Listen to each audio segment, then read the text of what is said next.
Remove her, now. I don't care if she cries. I don't care if she begs. Get her off my installation before I do it myself.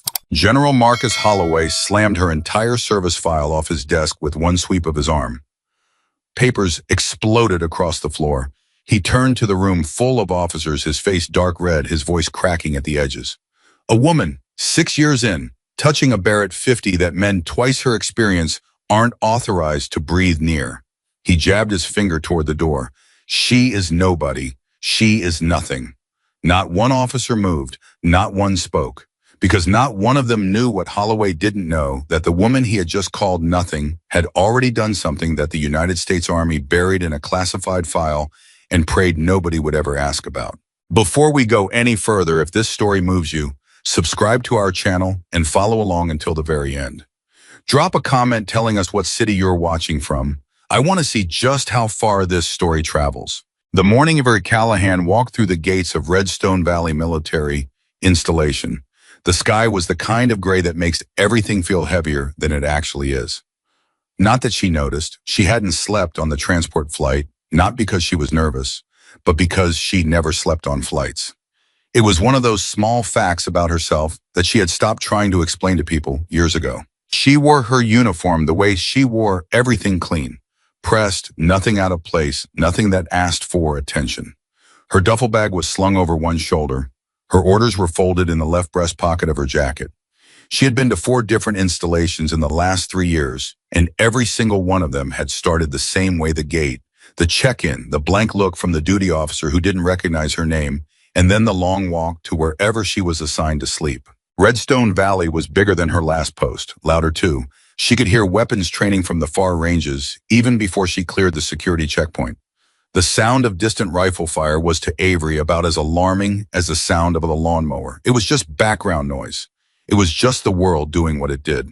The duty officer at the main desk was a young corporal who barely looked up when she slid her orders across the counter. He glanced at the name, glanced at her face, and then glanced back at the orders with the particular expression of someone who was trying to figure out if they were reading something correctly. Staff Sergeant Callahan. He said, not quite a question, not quite a statement. That's right, Avery said. He looked at the orders again. You're being assigned to the long-range evaluation unit. That's what the paper says. Another pause. He looked at her one more time, this time more carefully, the way people do when they're trying to reconcile what they see with what they expect. Avery had been on the receiving end of that look so many times that she could map it out in seconds. First, the eyes moved to her rank insignia, then to her face, then back to the document. Then usually there was a small tightening around the jaw, the moment when the person decided to either say what they were thinking or keep it to themselves. The corporal kept it to himself. He stamped her orders, handed her a temporary ID badge, and gave her directions to the billeting office without making eye contact again. She thanked him, picked up her duffel, and walked. The long-range evaluation unit was housed in a building at the far edge of the installation, close to the range complex, but separated from the main troop area by a stretch of open ground and a chain-link fence. It was the kind of building that told you something about the people inside it. No decorations, no unit patches painted on the exterior wall. Just a building that did what it was supposed to do and didn't ask for praise about it. There were 4 men sitting outside the entrance when Avery arrived. They were on a low concrete bench, and all of them leaning forward with their elbows on their knees in the posture of men who had been waiting for something to happen for a long time. When they heard her boots on the gravel, they looked up together like a single organism responding to a sound. The silence that followed was not hostile. Not exactly. It was the kind of silence that happens when people are making calculations, when they're taking inventory of something they weren't expecting. One of the men, broad through the shoulders with a jaw that looked like it had been carved rather than grown, leaned back slightly and said without particular heat, "You lost." "No," Avery said. "Visiting someone?" "No." He tilted his head. "Then what are you doing over here?" "Reporting in. I'm assigned to your unit." The 4 men exchanged a look that traveled between them the way a current travels through wire, fast, invisible, unmistakably real. The broad-shouldered man uncrossed his arms and stood up. He was taller than she'd estimated, taller than most people she'd stood in front of. "I'm Master Sergeant Daniel Mercer," he said, and the way he said it contained within it the full weight of a career. Every range qualification, every deployment, every year of accumulated experience, offered up like a credential in a single breath. And this unit doesn't have any new assignments coming in this month. My orders say different, Avery said. Can I see them? She handed them over. He read them with the focused attention of a man who was looking for an error, and when he didn't find one, he read them again. She watched his jaw tighten. She watched him fold the paper and hand it back to her, and she watched the moment he made his decision about her. Bunks in the second corridor, he said. You get your own locker. Don't touch anyone else's equipment. Understood. We run at 0530. Range time starts at 0700. Understood. He looked at her for one more long moment, the way you look at a piece of weather you can't read. Then he turned and went back inside. The other three men watched her for a beat longer. Then they followed him. Avery picked up her duffel and walked through the door. She had been at Redstone Valley for exactly 4 hours and 17 minutes when everything went wrong. It started in the equipment room. She had finished stowing her personal gear and had walked to the equipment room to familiarize herself with the unit's inventory. This was standard procedure, or at least it was her standard procedure. She liked to know what was available before she needed it. She liked to handle the equipment in a calm moment so that her hands would remember what they knew when a calm moment was no longer an option. The door was unlocked. She went in. The room was organized with the kind of precise efficiency that tells you the people using it take their work seriously. Rifles in locked racks along the left wall. Optics in padded cases on the shelving units. Cleaning kits, ammunition boxes, wind measurement equipment, ballistic calculation tools, everything labeled, everything in its designated place. She walked slowly along the left wall, reading the labels on each rack, getting a sense of the inventory. She got to the end of the row and found the one rack that was different from the others. It was locked with an additional padlock, and the label on the tag read simply, M107, restricted access, authorized personnel only. Avery stopped. She looked at the lock. She looked at the rifle behind it, the long black silhouette of a Barrett M107 50 caliber anti-material rifle. Resting in its rack with the quiet menace of something that had been built for purposes most people prefer not to think about too carefully. She knew this rifle. She knew it the way you know a language you've spoken long enough to dream in. She didn't touch it. She stood in front of it, reading the manufacturer's markings from memory, confirming details she already knew. Because confirming things you already know is how you stay sharp. That was when the door opened behind her. She turned. General Marcus Holloway was not a man who arrived quietly. He was in his early 60s with the physical bearing of someone who had spent decades making sure that everything in his field of view was moving in the direction he intended. His uniform was decorated in the way that general officer uniforms are decorated medals, ribbons, insignia, but none of it read as vanity. It read as record, as evidence, as the visible documentation of a career that had demanded everything and gotten it. Behind him were two aides, a captain and Master Sergeant Mercer, who saw Avery standing in front of the Barrett rack and whose expression underwent a complicated sequence of reactions that ended in something very close to alarm. General Holloway looked at Avery. He looked at the Barrett rack. He looked at Avery again.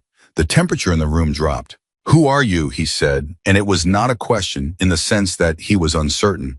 It was a question in the sense that he wanted her to hear herself answer it. "Staff Sergeant Avery Callahan, sir. I reported in this afternoon. I'm assigned to the long-range evaluation unit."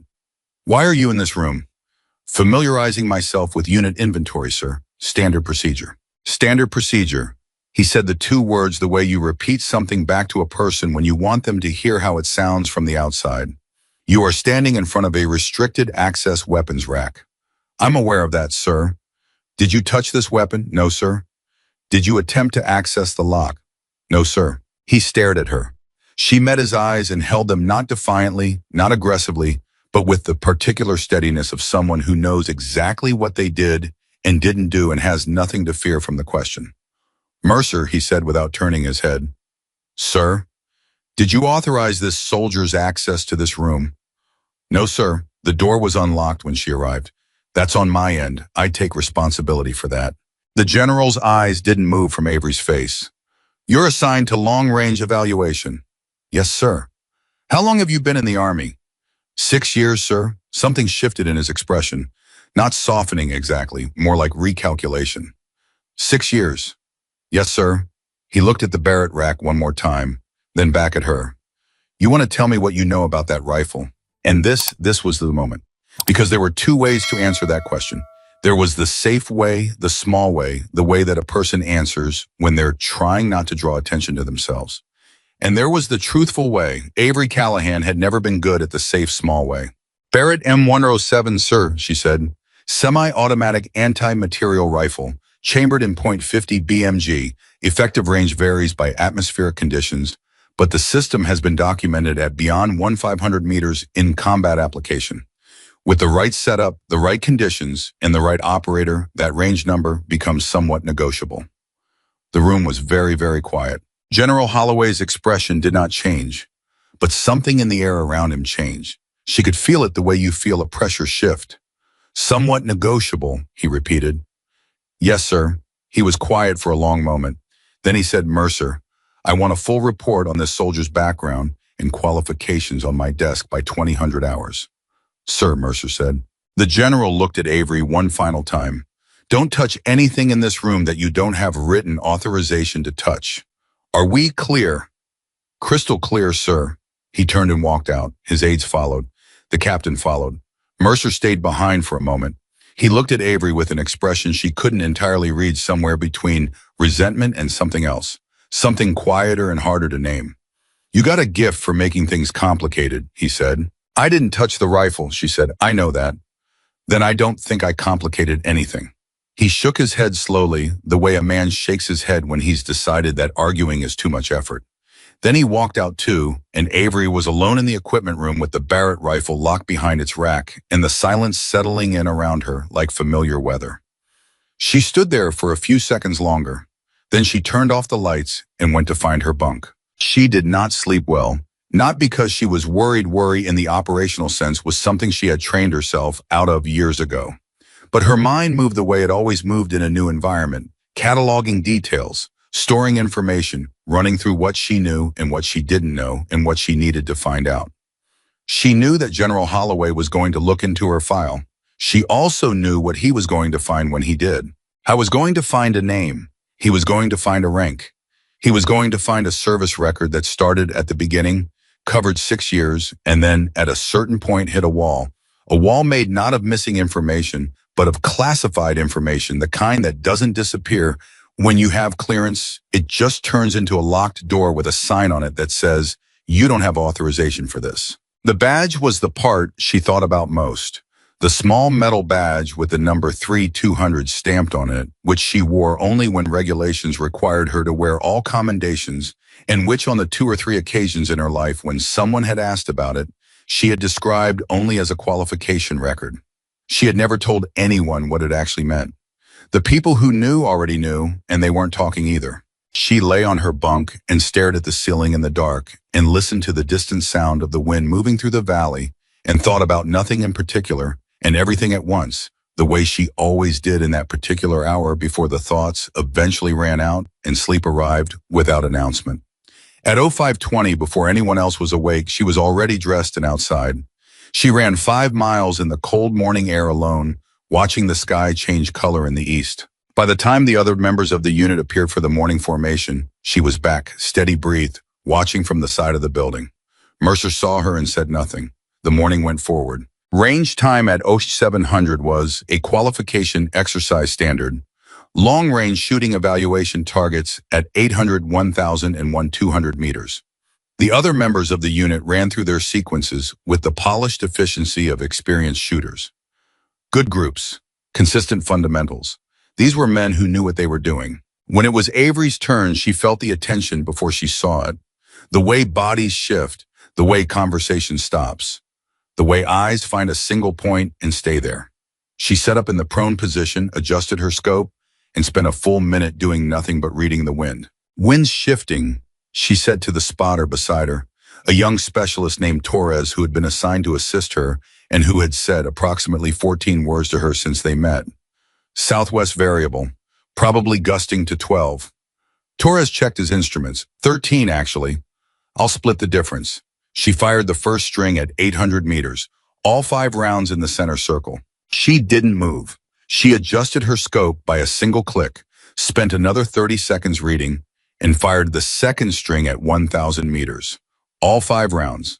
Center circle. Torres was very quiet beside her. She could feel his quietness like a texture in the air. She fired the 3rd string at 200 meters. 4 rounds in the center. The 5th round, the last one, was a half-inch outside the center circle. Yet it was still an excellent shot. It was the kind of shot that would pass any qualification standard in any military program she had ever participated in.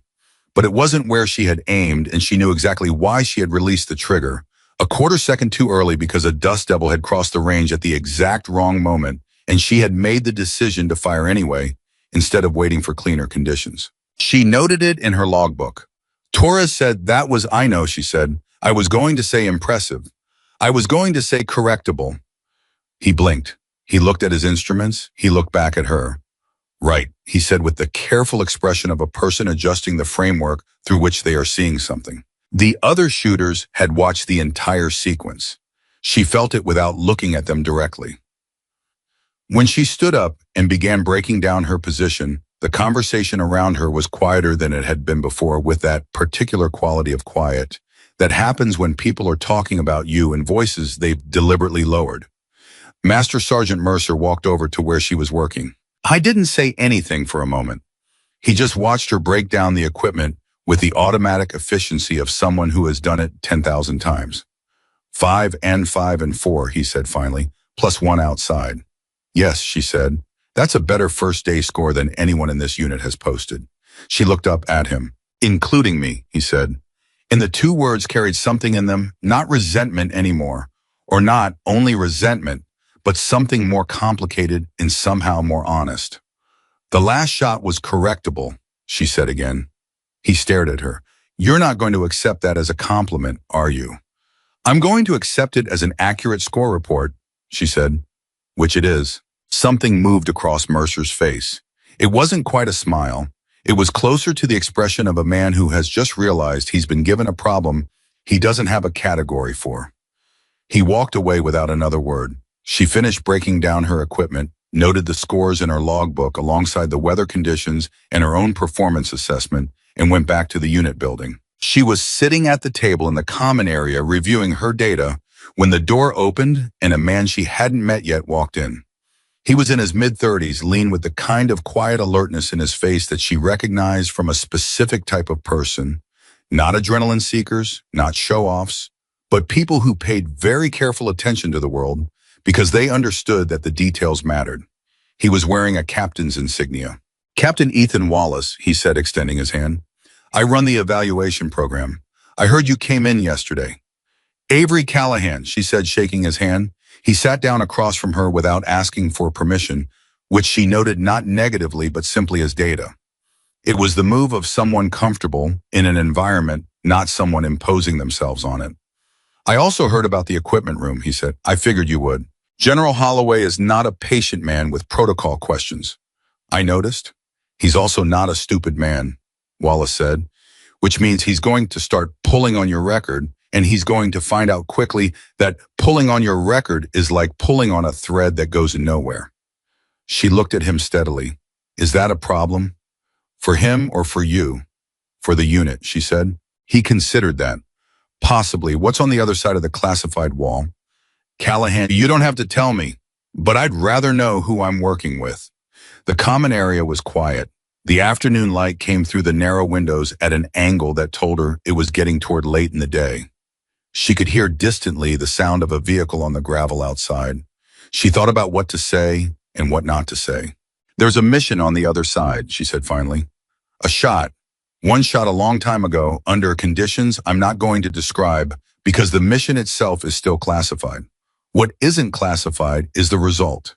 It's documented, it's verified. 3 independent witnesses, full post-mission report, everything signed and filed. And the badge, she looked at him. The 3200 badge, he said quietly. I know what I'm looking at, Callahan. I've been running long-range evaluation for 4 years.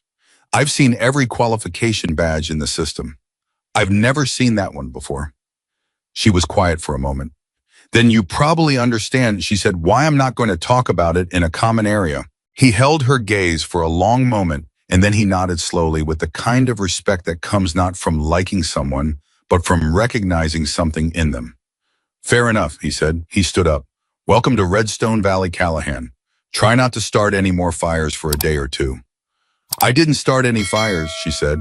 No, he agreed. But you're standing in the middle of one all the same. He walked out. She looked back at her logbook. She found the entry for the last shot, the one a half-inch outside the center circle, and wrote 2 additional words beside it. Correctable. Committed. Then she closed the book and sat in the quiet of the common area while the light changed outside the window and the distant sound of the training ranges finally as evening went still. She thought about what Holloway was going to find when he pulled her file tonight. She thought about the wall he was going to hit. She thought about the number on the badge, 3200, not a qualification record, not a competition result, not a trophy from some controlled range environment where everything was set up to be perfect and the only thing on the line was a score. 3200 meters, 1 shot. In the mountains, in the cold and conditions that the mission report had described as extreme adverse weather with wind, sheer low visibility, and active threat environment. In conditions where any rational assessment of the situation would have told her that the shot was impossible, that she should wait, that she should reassess, that she should find another way. But there had been no other way. There had only been her and the rifle, and the distance and the lives that depended on whether she could do the one thing that nobody had ever done before. She had done it. She had come back home, and she had never once asked anyone to know about it. Outside the window, the sky was going dark over Redstone Valley, and the mountains beyond the base were becoming shapes rather than surfaces, outlines rather than detail, the way everything does when the light leaves. Avery Callahan sat at the table with her logbook closed in front of her. She waited for tomorrow. She was in the way of all people who have survived things that were not supposed to be survivable, very patient. She was also very tired, not in the body, not in the way that sleep fixes, but in the deeper way that comes from carrying something for a very long time without being able to put it down. But she didn't put it down. She had never put it down.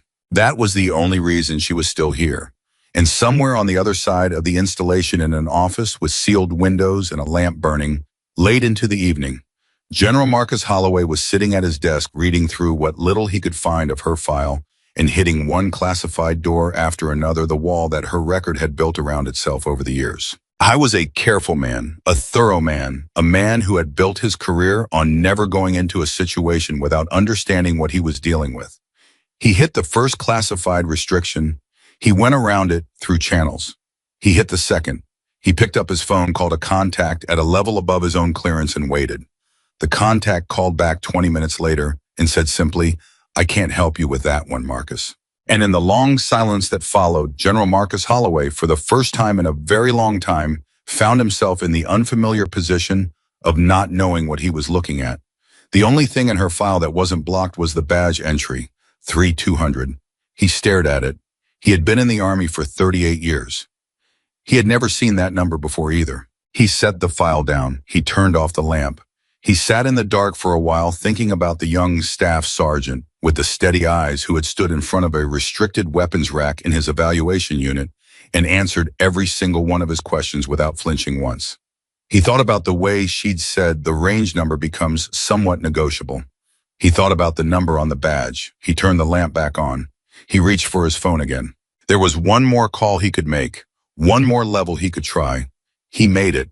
It rang for a long time. Then a voice answered, flat and careful, that told him, without saying it directly, that this was as far as he was going to get. He asked his question anyway.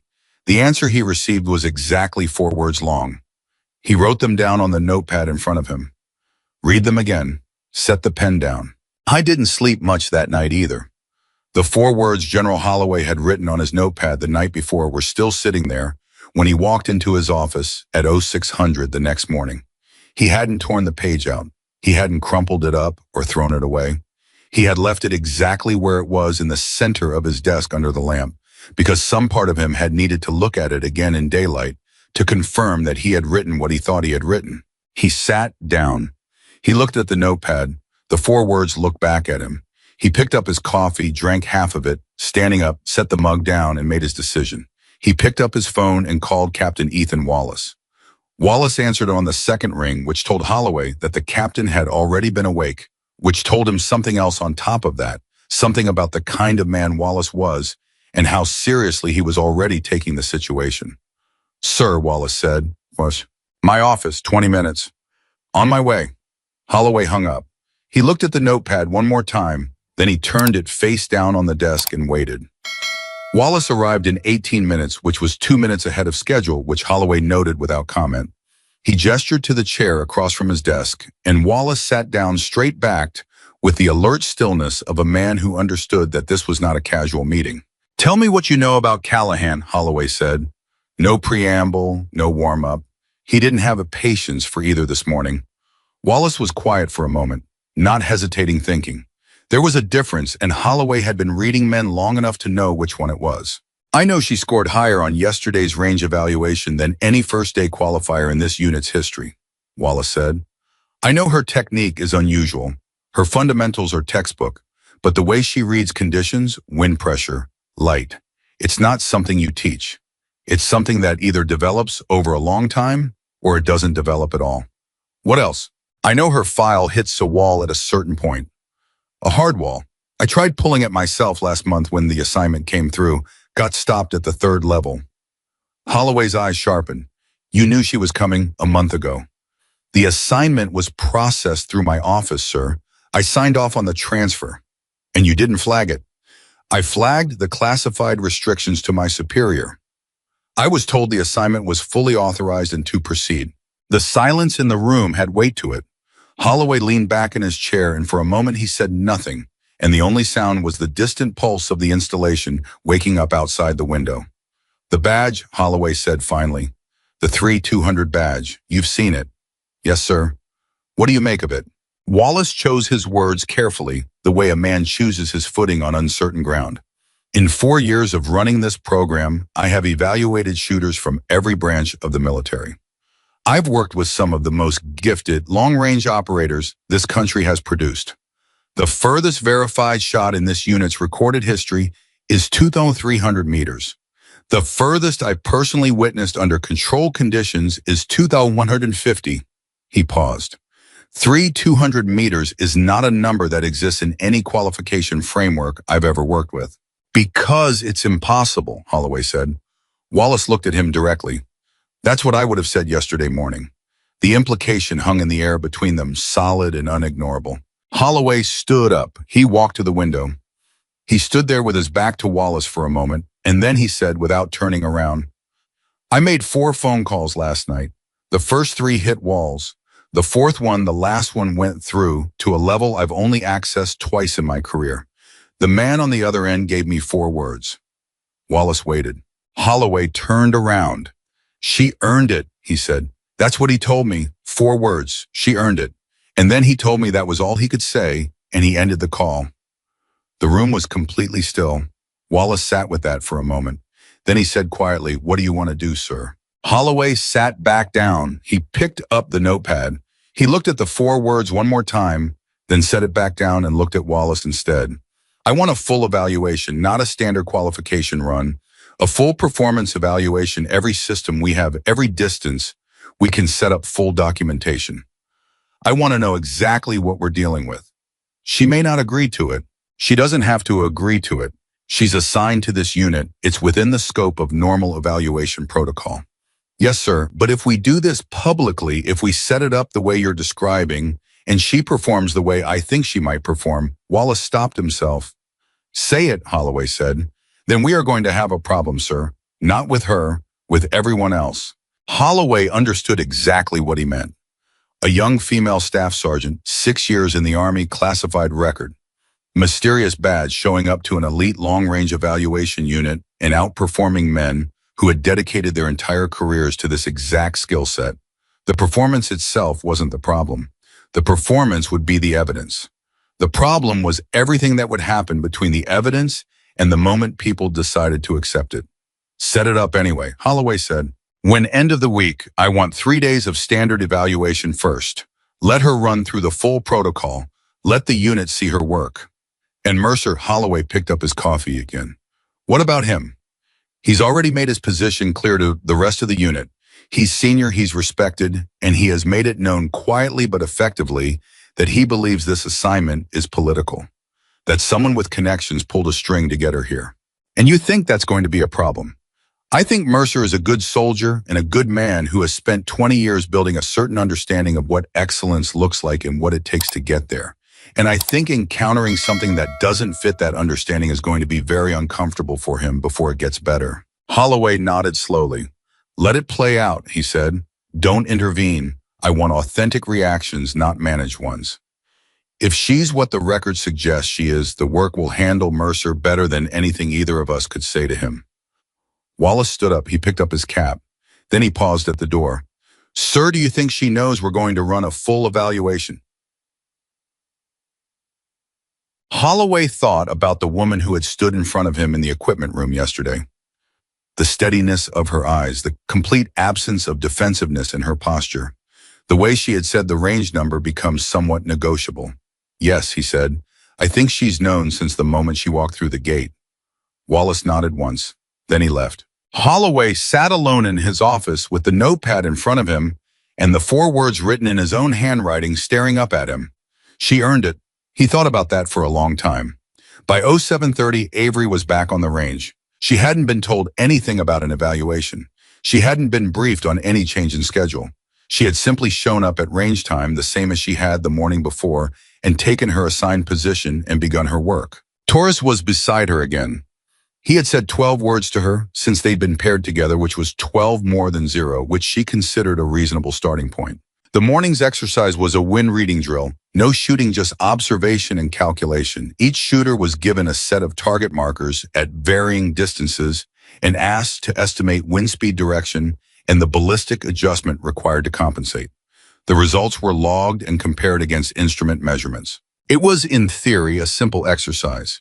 In practice, it was the kind of exercise that separated the people who understood wind from the people who had memorized formulas about it. Avery read the first marker 600 meters in 40 seconds and wrote her estimate in the logbook. Torres checked his instruments. He looked at what she had written. He looked at his instruments again. You're within half a mile per hour, he said. She was already reading the second marker. He watched her. He had the expression of a person recalibrating something they thought they already understood. She worked through all 8 markers without stopping, without using any instruments, and without changing a single estimate after she'd written it down. When she was done, she closed the logbook and waited. Torres took 4 minutes to run the comparison against the instrument readings. Then he said very quietly, 7 out of 8 within 1 mile per hour, the 8th within 2. She nodded. How, he said, not how do you do it, just how, like the question was too large for him to finish. You stop thinking about wind as a problem, she said. You start thinking about it as a conversation. It's telling you something. You just have to stop talking long enough to hear it. He stared at her. That's not in any manual I've ever read. No, she agreed, it's not. From 20 meters behind them, Master Sergeant Mercer had watched the entire drill without saying a word. He had his arms crossed and his jaw set in the particular way of a man who is watching something happen that he hasn't yet decided how to feel about. When Avery and Torres began packing up, he walked over. Callahan, she looked up. Walk with me. It wasn't a request, and they both knew it. She stood up and fell into step beside him, and they walked away from the range toward the open ground at the far edge of the complex, away from the other shooters. Mercer walked without speaking for 30 seconds. She didn't fill the silence. She had learned a long time ago that silence was not something that needed filling. I'm going to be straight with you, he said finally. I'd appreciate that, she said. I've been in this army for 20 years. I came up through Fort Benning, 3 combat tours, 2 of them as a designated marksman. I have put in more range hours than most people in this branch will accumulate in an entire career. He paused. I am good at what I do. I know, she said. I read the unit's performance records. He stopped walking. He turned to look at her. You read our performance records. Before I arrived, it's part of how I prepare for a new assignment. I wanted to know the standard I'd be working alongside. The muscles in his jaw tightened. And what did you think? She met his eyes directly. I thought this was one of the best long-range evaluation units in the Army. I still think that. He studied her face, looking for the angle, looking for the condescension or the flattery or whatever it was she was doing. He didn't find it because she wasn't doing any of those things. She was simply saying what she meant. Then why are you here, he said. Because your file doesn't explain why you're here. Your file doesn't explain much of anything. I'm here because I was assigned here. That's not an answer. It's the only answer I can give you right now. He took a breath, held it, let it out. The badge, he said, the 3200 badge. I've been in this army for 20 years and I've never seen that badge. I've never heard of that qualification. So either it's something you invented or it's something that exists in a part of the record that I don't have access to. She said nothing. Which one is it? He said. She looked at him for a long moment, and then she said something that she had not said to anyone at Redstone Valley because she had not yet found anyone she thought could hear it correctly. It's real, she said. What it represents is real. And I didn't earn it on a range, and I didn't earn it in a competition, and I didn't earn it because someone handed it to me. I earned it because there was a moment when everything depended on one thing being possible that everyone in that situation believed was impossible, and I made it possible. Mercer was very still. And then what? He said. His voice was different now, quieter. And then I came home, she said, and the mission went back into a file, and I kept doing my job. He looked at her for a long time. She held his gaze without asking him to do anything with what she told him. She wasn't asking for belief or understanding or sympathy. She had simply answered the question that he had asked sincerely enough to deserve a sincere answer. He turned and started walking back toward the range. After 10 steps, he stopped. Without turning around, he said, "The wind drill this morning, 7 out of 8 within 1 mile per hour. Yes. Our unit record is 5 out of 8. She didn't say anything. He walked back to the range. She stood in the open ground for a moment, feeling the wind against her face, reading it the way she always read it, not as a problem to solve, but as a conversation to listen to. Then she followed him. That afternoon changed things. Not dramatically, not in any way that would have been obvious from the outside. But the unit was a small enough organism that subtle shifts in atmosphere registered the way small changes in air pressure register before a storm. You couldn't point to the exact thing that was different. You could only feel that something was. Torres stopped being quiet. Not entirely, he was by nature a man of few words, but the quality of his silence changed from closed to open, which was a significant difference. Two of the other shooters, Staff Sergeant Reeves and a specialist named Kim, began without announcement to watch her more carefully on the range. Not with the assessment of skeptics looking for a flaw, but with the attention of craftsmen watching someone else's technique. Mercer said nothing more to her directly, but he stopped carrying himself as though her presence in the unit were an unresolved problem, and that in its own way said something louder than words.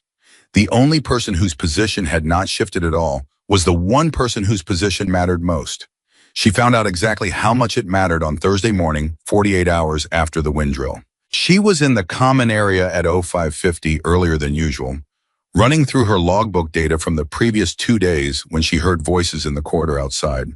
2 voices. One of them she recognized immediately as Captain Wallace. The other took her 3 seconds to place, and when she placed it, she set her pen down. General Holloway. She didn't move. She wasn't trying to overhear anything. The walls in the building were thin, and neither man was attempting to keep his voice low. The evaluation is set for Saturday, Wallace was saying. Full protocol, range complex, maximum distance setup. I've arranged for observers. How many? Holloway's voice. 6, all senior, 2 from outside the installation. I thought it was appropriate to have independent verification. A pause. She knows. I believe so, sir. I haven't told her directly, but she's not a woman who misses much. Another pause, longer this time. Then Holloway said something that she almost didn't catch because he said it more quietly than he'd said anything else. Wallace, what is the actual maximum distance we can set up in the Colorado Range Complex? She heard Wallace's answer. She picked her pen back up. She wrote a single number in the margin of her logbook. Then she drew a circle around it. The number was 3200. She sat with that for a moment. Then she closed the logbook, stood up, and went to get ready for the day's range time. She did not think about Saturday in any way that could be called fear.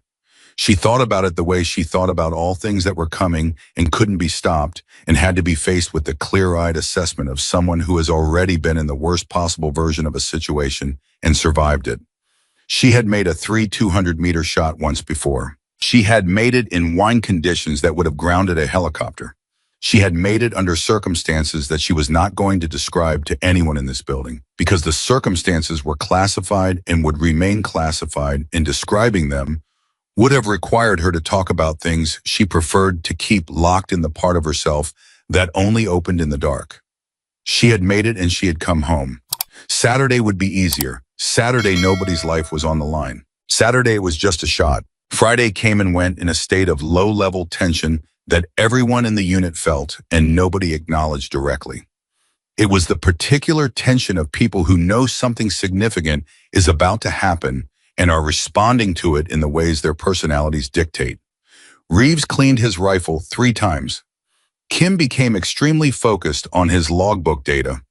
Torres grew even quieter than usual, and Mercer ran an extra 2 miles in the morning and said very little to anyone for the rest of the day. Avery ran her usual 5 miles. She ate her usual breakfast. She ran her usual range drills at the usual distances and logged her usual precise entries. At lunch, Torres sat across from her in the mess and said out of nowhere and without preamble, "Are you nervous?" She looked up. "About what?" He gave her a look that said he was not going to pretend he didn't know what she was asking about. She picked up her fork. "No. I would be. I know." "Doesn't that seem strange to you?" he said. "That you're not—" She thought about how to answer that honestly. "It would seem strange if this were the most significant thing I'd ever done. It's not." He was quiet for a moment. "The 3200 badge." She looked at him. "I'm not asking you to tell me about it," he said quickly. I did the math, 3200 meters. That's almost 2 miles. He stopped. "That's not a number. That's a different category." "Yes," she said. "And you did it?" She held his gaze. "Yes." He sat with that for a long moment, the way you sit with a thing that is too large to fully absorb in one sitting. Then he picked up his coffee and said quietly, "Then Saturday is just practice." She almost smiled. "Something like that," she said. Saturday arrived the way. Important days always arrive, without ceremony, without drama on the schedule it had always been on. The sun came up. The temperature was in the low 40s. The wind was present but not extreme. She had clocked it during her morning run at 8 to 10 miles per hour from the northwest variable, which was workable. She arrived at the range complex at 06:45. The crowd was already there. She had known there would be observers. Wallace had told her 6. What she saw was closer to 20 senior NCO's officers, 2 people in civilian clothing who carried themselves with the unmistakable posture of people from agencies that don't put their names on business cards. Word had traveled further than she'd expected, or perhaps exactly as far as she should have expected. She carried her rifle case to the designated position and set up without speaking to anyone. Torres took his place beside her as her spotter. He set up his equipment with calm efficiency, and she noticed that his hands were completely steady, which she respected. Mercer was standing 15 meters behind her. She felt his presence without turning to look. She had been feeling his presence for the last 3 days, and the quality of it had changed significantly from that first morning, from aggressive assessment to something she was still cataloging, but which felt increasingly like the kind of attention that comes from respect rather than suspicion. General Holloway arrived at 0700 with Captain Wallace at his side. He walked directly to a position behind and to the right of where she was set up, close enough to observe, but not close enough to crowd her. She noted his placement and approved of the judgment it showed. "Range is set," the range officer announced. "Targets confirmed at 800, 1-200, 1-800, 2-400, and 3-200 meters." The murmur that went through the assembled observers at the mention of 3-200 meters was not loud, but it was real, and she heard it the same way she heard everything, as information rather than pressure. "Staff Sergeant Callahan," the range officer said, "you may begin at your own pace." She settled into her position. She exhaled once slowly and let everything that wasn't the task fall away from her, the way it always fell away from her. Not through effort, not through force, but through a discipline so deeply ingrained that it no longer felt like discipline at all. It just felt like breathing. She began at 800 meters. 5 rounds, all 5 in the center circle, 11 seconds from first to last. She heard someone behind her say quietly, "God." She was already adjusting for 1-200 meters. 5 rounds, all 5 center.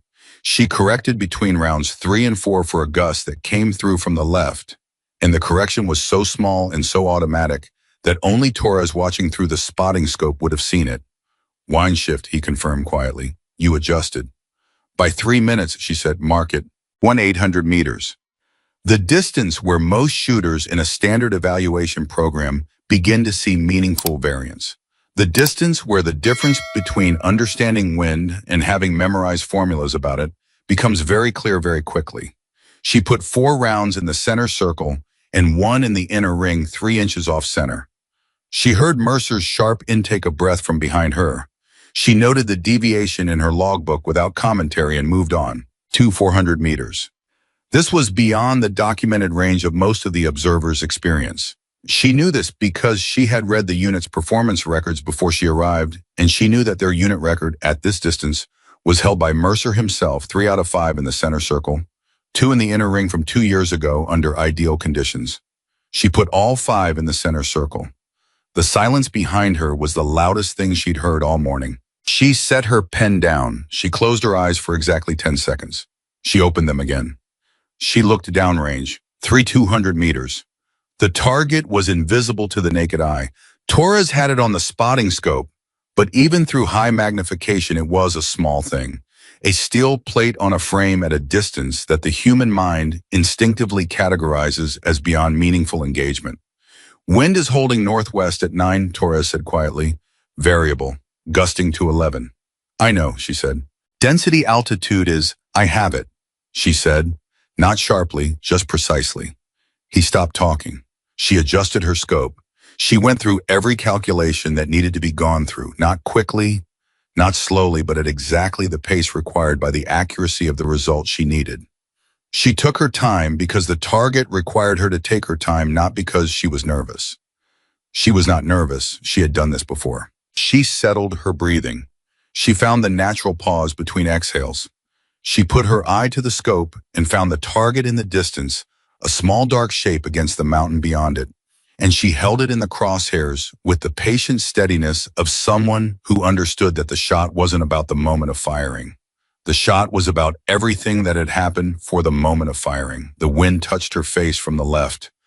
She made one final adjustment. She exhaled. In the half-second of perfect stillness that followed, she squeezed the trigger.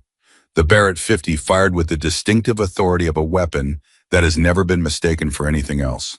The range went silent. There is a particular quality to the silence that follows a shot at extreme distance. It is the silence of people waiting for information they cannot yet have. The sound of the impact travels slowly over great distance, and in the seconds before it arrives, there is nothing to do but wait and breathe and hold the question. 2.5 seconds passed. Then from far down range across the open valley and the cold mountain air, in the distance that every rational assessment said was too far, came the unmistakable hard crack of a steel plate being struck. Torres said without lifting his eye from the scope, direct hit, center. Nobody spoke. For a long moment, absolutely nobody spoke. Then someone she never found out who said, do it again. She chambered the next round. She found the target. She fired. 2.5 seconds. Steel, direct hit, Torres said. Center, 1 inch left of the first impact. She chambered the third round. She took a breath. She fired. Steel, direct hit, center. She set the rifle down. She picked up her pen. She opened her logbook. And in the silence of 20-some people who had just watched something happen, that most of them would spend the rest of their careers struggling to find adequate language for, she wrote down her data. Conditions, distance, scope settings, wind readings, round count, shot placement. She wrote it all down in her clear, precise handwriting, the same way she wrote everything, because that was what the work required. Behind her, she heard General Marcus Holloway take a slow breath. And in that breath, in the deliberate, careful quality of it, in the way it sounded like a man trying to hold himself very steady, she heard something she recognized from her own experience. She heard the sound of a person realizing that the thing they thought they knew was only the beginning of what there was to know. She closed her logbook. She began to break down her position. The work was done. The data was recorded. The shot was in the past where it belonged, and the past was where she preferred to keep the things she had earned. Whatever came next, she was ready for it. She always had been. Nobody moved for a full 30 seconds after Avery set her rifle down. That was the part that stayed with Torres longest afterward, Not the shots themselves, not the sound of steel being struck from a distance that his mind still refused to fully process, but the 30 seconds of absolute stillness that followed. 20-some people standing in the cold mountain air, not speaking, not moving, some of them not even appearing to breathe, as if the collective act of witnessing something that far outside their framework of understanding had temporarily suspended their ability to respond to it like normal human beings. It was General Holloway who moved first. He took 3 steps forward, stopped, and looked at the back of Avery's head as she calmly broke down her position. He opened his mouth, he closed it again. He turned to Wallace, and for the first time in the 4 years Wallace had served under him, he saw something on the general's face that he had never seen there before. He saw uncertainty, not weakness, not confusion. Something more specific than either of those things, the particular uncertainty of a man who has just discovered that his map of the territory is missing an entire continent. Wallace Holloway said, "Sir, get me the instrument confirmation." Wallace was already moving toward the range officer who was standing with his tablet in both hands in the expression of a man who had just been asked to confirm the impossible and was finding to his considerable discomfort that the data was asking him to do exactly that. 3 confirmed impacts, the range officer said, and his voice had the careful flatness of someone reading from a document they don't entirely trust yet. Target at 3,200 meters, all 3 within the center zone. Instruments confirm no manipulation of target positioning. No malfunction, Holloway said. No, sir, everything is functioning normally. The shots are, he stopped himself. He looked at the tablet, he looked at Holloway. The shots are real, sir. Behind them, Mercer hadn't moved from the position he'd taken before the shooting began. He was still standing 15 meters back, arms at his sides now, rather than crossed, which was a change that nobody else noticed, but which Wallace, glancing back, registered immediately. Mercer's arms crossed over his chest was Mercer in defense. Mercer's arms at his sides was something else entirely. It was Mercer without his armor. One of the 2 civilian observers, the taller one with the careful eyes and the posture that said federal agency without saying which one, walked to where Holloway was standing and said in a voice pitched low enough that only Holloway and Wallace could hear, "General, we're going to need to speak. Today, if possible." "This afternoon," Holloway said. "My office, 1400. The civilian nodded and stepped back. Avery had finished breaking down her position. She was latching the clasps on her rifle case, moving through the steps with the same unhurried precision she brought to everything, apparently unaware of, or perhaps simply uninterested in, the considerable amount of human reaction happening in the space behind her. Torres was the only one still beside her. He had packed his own equipment and was now simply standing there looking at her with the expression of a man who has just watched something happen that is going to take him a very long time to fully absorb. "Callahan," he said. She looked up. He opened his mouth. He closed it. He tried again. He stopped. "I don't have the right words." "You don't need any," she said. 3 for 3, he said. "At 3,200 meters, invariable wind. 9 to 11 miles per hour," she said. "Northwest shifting, workable conditions." He stared at her. "Workable. Yes. Most people in this unit wouldn't attempt their 200 meters in workable conditions. Most people in this unit wouldn't attempt 3,200 meters in perfect conditions. Most people in this unit."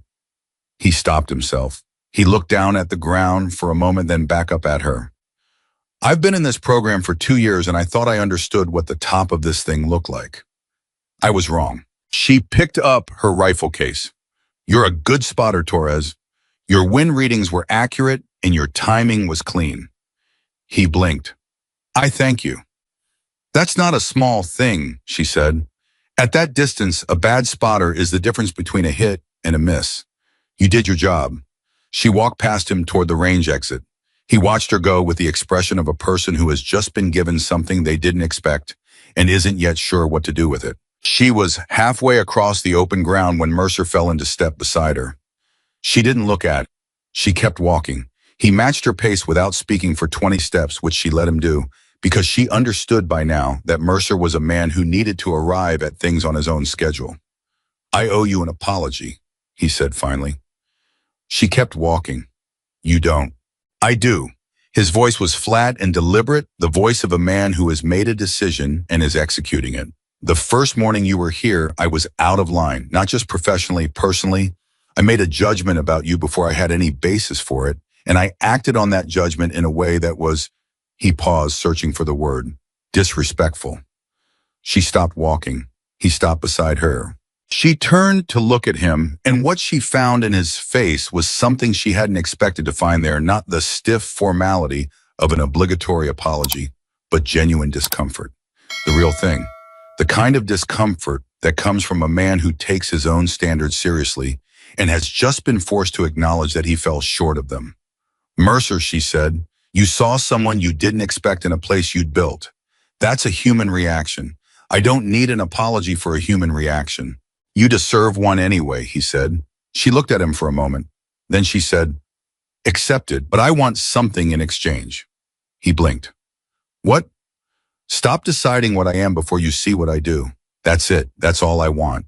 He held her bond, then something shifted in his expression, not dramatically, not with any fanfare, but in the quiet way that real shifts happen in people who are serious about themselves. "Fair enough," he said. She turned and kept walking. He stood there watching her for a moment. Then he turned and walked in the other direction, back toward the range, where the other members of the unit were still standing in a loose cluster, talking in low voices, looking occasionally toward the target at the far end of the valley, as if they were hoping that looking at it long enough would make it make more sense. By 1000 hours, word had spread. Not through any official channel, there had been no announcement, no briefing, no formal communication of any kind. But installations are small, self-contained worlds, and in small, self-contained worlds, extraordinary things travel fast through the informal networks that connect every person to every other person within them. By lunchtime, people who had not been at the range that morning were talking about what had happened at the range that morning. By early afternoon, the talking had the quality that talk gets when it has passed through enough people to have become, in some minds, a legend in the process of formation. Avery ate lunch alone at a corner table and heard none of it directly. But she didn't need to hear it directly. She could feel it the way she felt the wind, not by touching it, but by reading the way everything else was responding to it. 3 soldiers from another unit walked through the mess hall and slowed down as they passed her table. They weren't rude about it. They weren't even obvious about it. They just slowed down fractionally the way people do when they pass something they're trying to get a better look at without appearing to look. She ate her food and read through her logbook data and didn't acknowledge the attention. At 13:50, Captain Wallace appeared in the doorway of the mess hall, found her immediately and crossed the room with the direct efficiency of a man on a schedule. "The general wants you," he said. She closed her logbook. "When and now," she stood up. The walk to Holloway's office took 6 minutes. Wallace walked beside her and said nothing during those 6 minutes, which she interpreted correctly as consideration rather than coldness. He was giving her time to prepare rather than filling the space with words she didn't need. Holloway's office was larger than she'd expected. Not lavishly so, just the practical space of a senior officer, organized with the same precise efficiency that characterized everything she'd seen of him so far. He was standing when they entered, which she noted. A man who stands when he receives someone is a man who is extending a form of respect, whether he's doing it consciously or not. "Callahan," he said, "sit down." She sat. Wallace took a position slightly behind and to the left of her, which put him in the peripheral role of a witness rather than a participant. Holloway sat down across from her and was quiet for a moment. He had the look of a man assembling his thoughts, not because they were disordered, but because he wanted to be precise. "I'm going to tell you what I know," he said, "and then I'm going to ask you to tell me what you can. Is that acceptable?" "Yes, sir. What I know is this. 3 shots at 200 meters, all confirmed center hits, independent instrument verification, 2 outside observers present. That's the documented fact." He paused.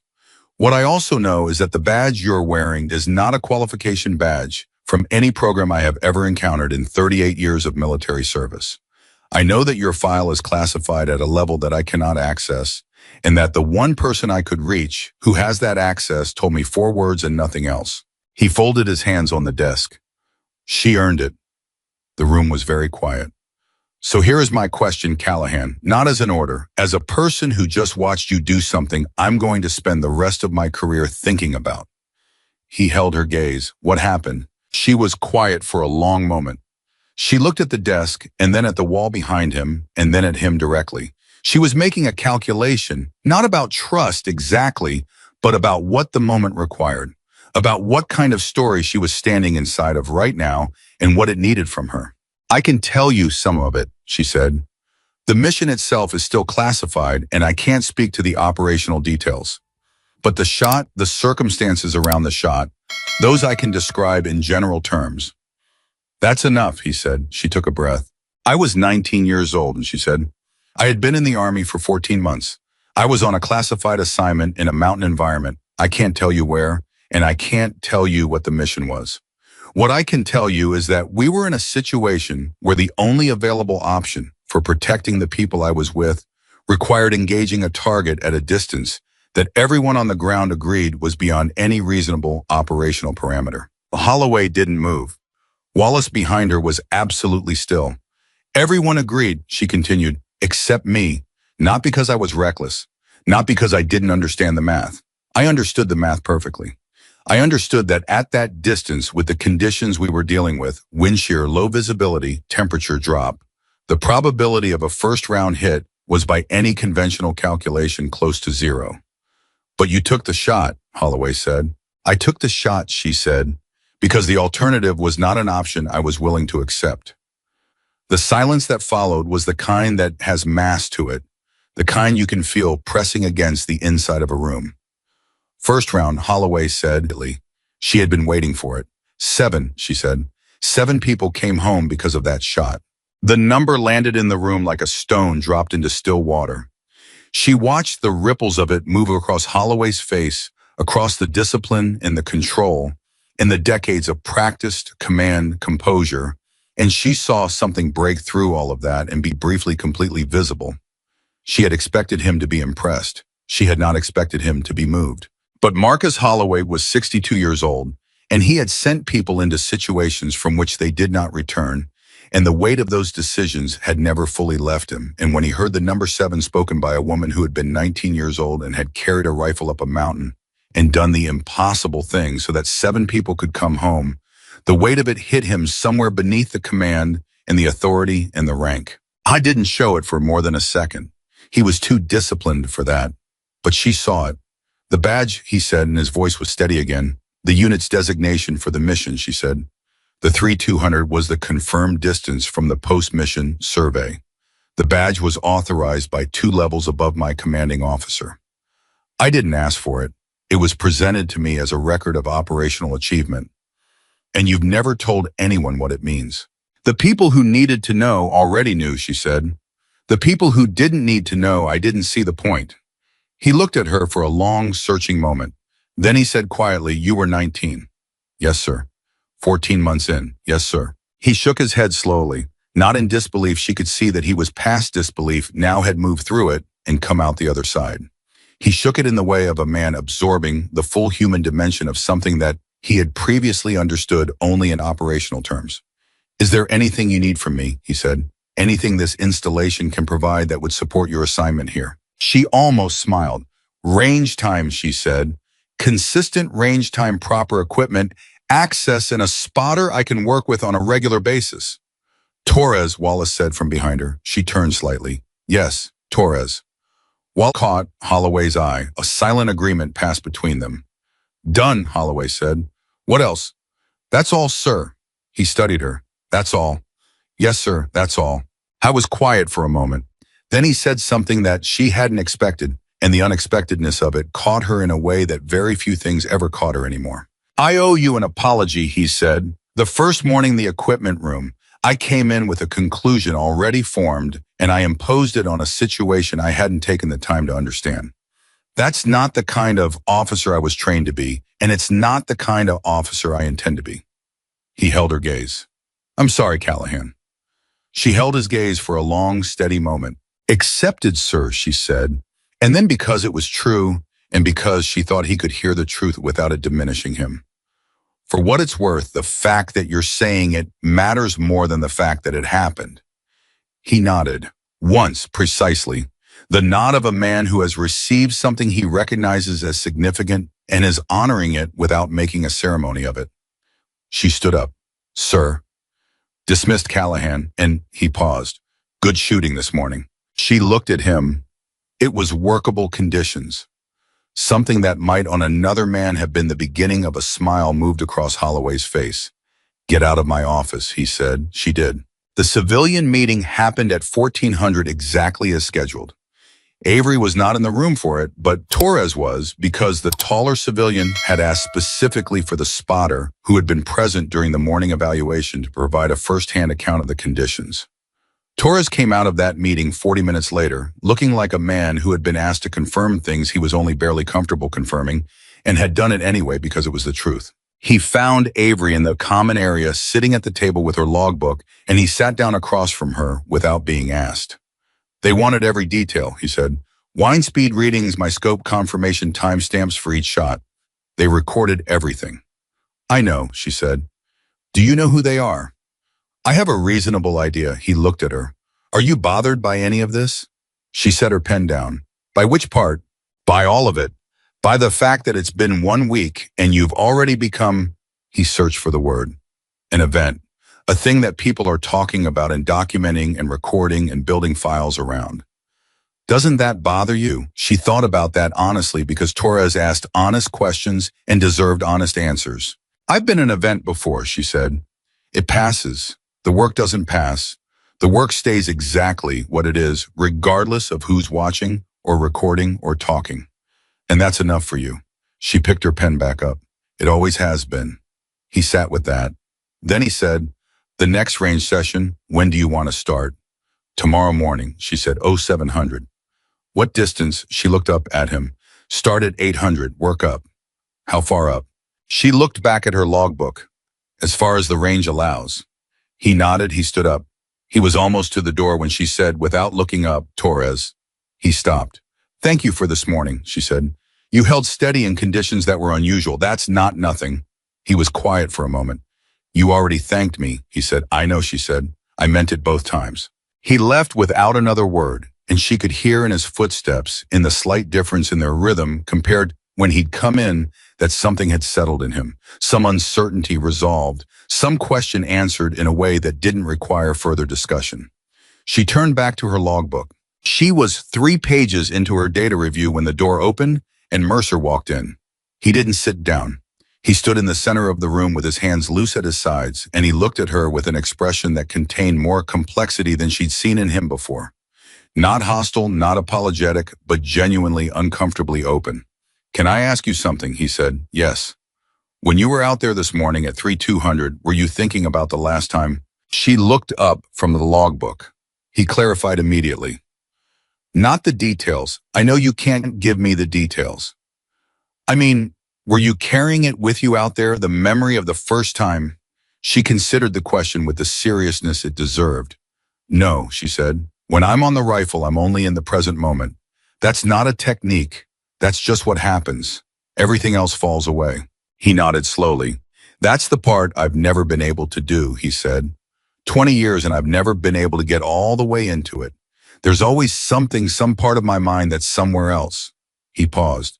"How did you learn to do that?" She thought about how to answer that in a way that was honest without being painful. "I didn't learn it," she said. "I needed it badly enough that it happened." He understood. She could see what she meant by that. He was a combat veteran. He knew what it sounded like when a person described something they had found in an extreme situation. He knew the difference between a skill that was taught and a skill that was forged. "The others are asking questions," he said. "Reeves, Kim, the rest of them. They want to know," he paused. "They want to know if you'd be willing to work with them, not formally. Just talk through technique. Share what you see when you're reading conditions." She looked at him carefully. "What do you think?" "I think you don't owe anybody anything," he said. "And I think that if you were willing, it would mean something to them that goes beyond technique." She closed her logbook. She thought about the 7 people who had come home. She thought about the mission that was still in a classified file somewhere. She thought about what it meant to carry something heavy for a long time, and whether at a certain point the carrying could be shared without losing what made it meaningful.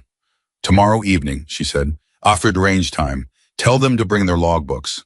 Mercer blinked. "Just like that?" "Just like that," she said. He looked at her for a moment with an expression she was starting to recognize as his version of being caught off guard. Then he nodded and walked to the door. "Mercer," she said. He turned. Bring yours too, she said. He stared at her. Your logbook, she said. Bring it. He was quiet for a long moment. Something moved across his face, something old and proud. And underneath both of those, something that had been waiting for permission it hadn't known it was waiting for. All right, he said. He left. She opened her logbook back to the page she'd been reading.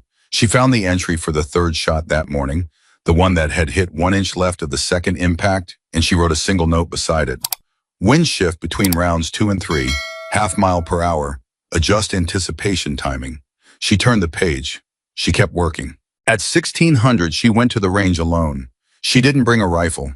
She brought only the logbook and stood at the firing position and looked downrange at the distance she couldn't see the end of and thought through everything the morning had taught her. Not the confirmed hits, those were already recorded. What she thought through was the space between the shots. The 3 seconds between chambering and firing each round. The specific quality of the wind during each of those 3 seconds and how she had read it and whether she had read it as accurately as she could have and where the margin was. There was always margin. That was the part that most people didn't understand about extraordinary performance. It never felt from the inside like the ceiling. It felt like the current floor and the ceiling was somewhere above it, and the work was always about the distance between where you were and where the ceiling was. She stood at the firing line for 40 minutes. She made 40 minutes worth of notes. Then she walked back to the unit building, made herself a cup of coffee, and sat down to write the day's full assessment. She was halfway through it when she heard footsteps in the corridor that she didn't recognize, heavier than Torres, less deliberate than Mercer, carrying the particular rhythm of someone who was walking fast and had stopped trying to be quiet about it. The door opened. It was Wallace. He was carrying a folder, and the expression on his face was one she hadn't seen there before. Something between urgency and the careful control of urgency, the expression of a man who has received information that he needs to deliver before the weight of it becomes too much to hold. Callahan, he said. He sat down across from her. He put the folder on the table between them but didn't open it. I need to tell you something, and I need you to hear it before it gets to you through any other channel. She set her pen down. What is it? The 2 civilian observers this morning, he said. They weren't here for the evaluation. She looked at him. They were already coming, he said, before we scheduled the evaluation. Before anyone at this installation knew you were going to be assigned here. He paused. They were coming because of the mission, the classified mission. There's been a review process. I don't know the full details. I don't have clearance for the full details, but something has changed in the status of that file, Callahan. Something has been authorized at a level above mine and above General Holloway's. She was very still. What kind of something? She said. He opened the folder. Inside was a single document. She could see from across the table that it was printed on official letterhead, that it bore a classification marking she recognized, and that somewhere in the dense official language of it was her name. They wanted to classify the mission, Wallace said, or part of it. The operational details stay sealed, but the achievement, the shot, the verified result, the impact, they want to put it on record. Officially, publicly. He met her eyes. They want to give you the recognition that the mission never allowed. The room was completely quiet. She looked at the document in the folder. She looked at it for a long time without speaking, without touching it, without moving. 7 people had come home. She had come home. She had carried the weight of that morning in the mountains for 6 years without putting it down. And she had never once asked for anyone to know about it because the people who needed to know already knew, and the people who didn't need to know, she hadn't seen the point. She still didn't see the point. And yet, she looked up at Wallace. What does General Holloway think?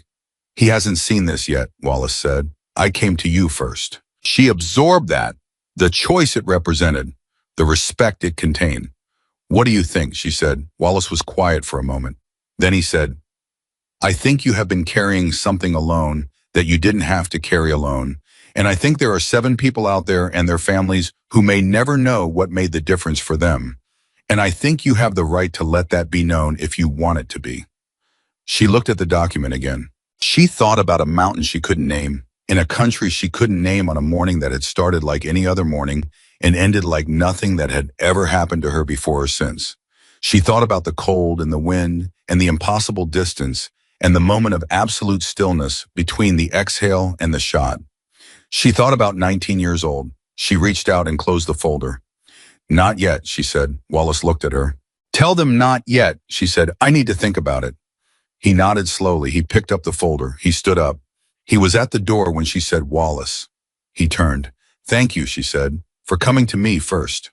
He held her gaze for a moment. Then he left. She sat in the empty room with her logbook open in front of her and the coffee going cold beside her hand, and she sat with the weight of everything that was pressing on the present moment from all directions. The evaluation that morning, the apologies, the civilians, the document, the 7 people, the mountain. And she did what she had always done with weight. She held it. She didn't put it down and she didn't collapse under it. She just held it steadily, the way she held everything that was real and heavy and true. Outside, the sun was going down over Redstone Valley. The temperature was dropping. The wind had shifted to a clean north line, steady now, no longer variable. She made a note of it in her logbook. Then she turned to the next blank page and began writing the assessment for tomorrow's session. The work was always there. The work always would be. She didn't sleep that night either. Not in the restless, turning way of someone tormented by their thoughts, but in the still, flat-eyed way of someone sitting with a decision that doesn't have a clean answer and knows better than to pretend otherwise.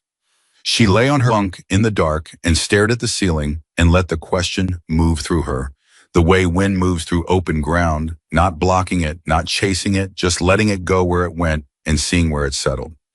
Not yet, she had told Wallace. She had meant it when she said it. She still meant it. But meaning it and feeling settled about it were 2 different things, and she was honest enough with herself to know the difference. The document Wallace had shown her was sitting in a folder in his office, and somewhere above both of them, people with clearances she'd never hold were making decisions about a morning. She'd lived in a place she couldn't name, and the strangeness of that, of a moment so personal being handled by people so distant from it, was the thing she couldn't quite put down long enough to sleep. At 0440, she got up dressed and went outside. She ran 6 miles instead of 5. When she came back, Torres was already at the equipment room, 15 minutes before anyone else, running a cleaning kit through his spotting scope, with the focused attention of someone who had decided to arrive early without quite knowing why. He looked up when she came in. He didn't say anything about the extra mile. He didn't say anything at all for a moment. Then he said, Wallace looked like something hit him yesterday afternoon. She pulled her rifle case from the rack. He had a lot on his mind. Connected to you. She glanced at him. Connected to the evaluation. Torres accepted that with a small nod that told her he knew there was more and had decided not to push on it, which she respected. He went back to his scope. She went back to her rifle. The room filled with the quiet, purposeful sounds of equipment being checked and prepared, which was the kind of silence she had always found more comfortable than conversation. The others are coming tonight, Torres said after a while. The session you agreed to. I know. Reeves asked me 3 times this morning if you'd changed your mind. She set the rifle down and looked at him. Did he? Torres paused, choosing. He's been in this unit for 4 years, and he's never once asked anyone outside his immediate team for input on technique. The fact that he asked me 3 times what you were going to talk about tonight is... He let the sentence end itself. She picked the rifle back up. He'll be there or he won't. He'll be there, Torres said. They'll all be there. That's what I'm telling you. She said nothing else. She finished preparing her equipment, and they went to the range. In the morning session was the cleanest she'd run since arriving at Redstone Valley. Precise, efficient, no wasted motion. Every entry in the logbook exactly where it needed to be. Torres called conditions with the growing confidence of a spotter finding his rhythm with a shooter, and she received his calls and integrated them without breaking her focus. And the synchronization between them was beginning to feel like something that had been built deliberately rather than assembled by accident. At 1,000 meters, she put 5 rounds in a 3-inch group. Torres was quiet for a second, then that's the tightest group I've ever spotted. Wind was clean, she said. Wind is always clean in your hands, he said. She marked the entry and moved on. By the time they wrapped at 1100, she had logged 7 strings across 4 distances, every one of them within margins she considered acceptable, 2 of them within margins she considered excellent. She noted the difference between acceptable and excellent in her logbook beside each entry because the difference mattered, and she was not in the business of pretending it didn't. Mercer appeared at the range exit as they were walking out. He had been there for the last 40 minutes of the session. She had felt his presence settling in behind her around the third string. And his expression now was one she was beginning to learn, the expression of a man reformatting his understanding of something in real time, in the particular way that happens when you watch someone work who operates at a level above any reference point you previously had. He fell into step beside her without preamble. The group at 1,000, he said, yes. 3 inches?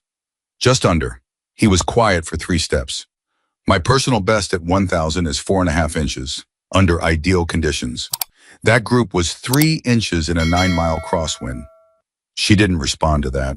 I'm not saying that to compliment you, he said with the careful honesty of a man who wants to be precise. I'm saying it because I need to understand something. What do you need to understand?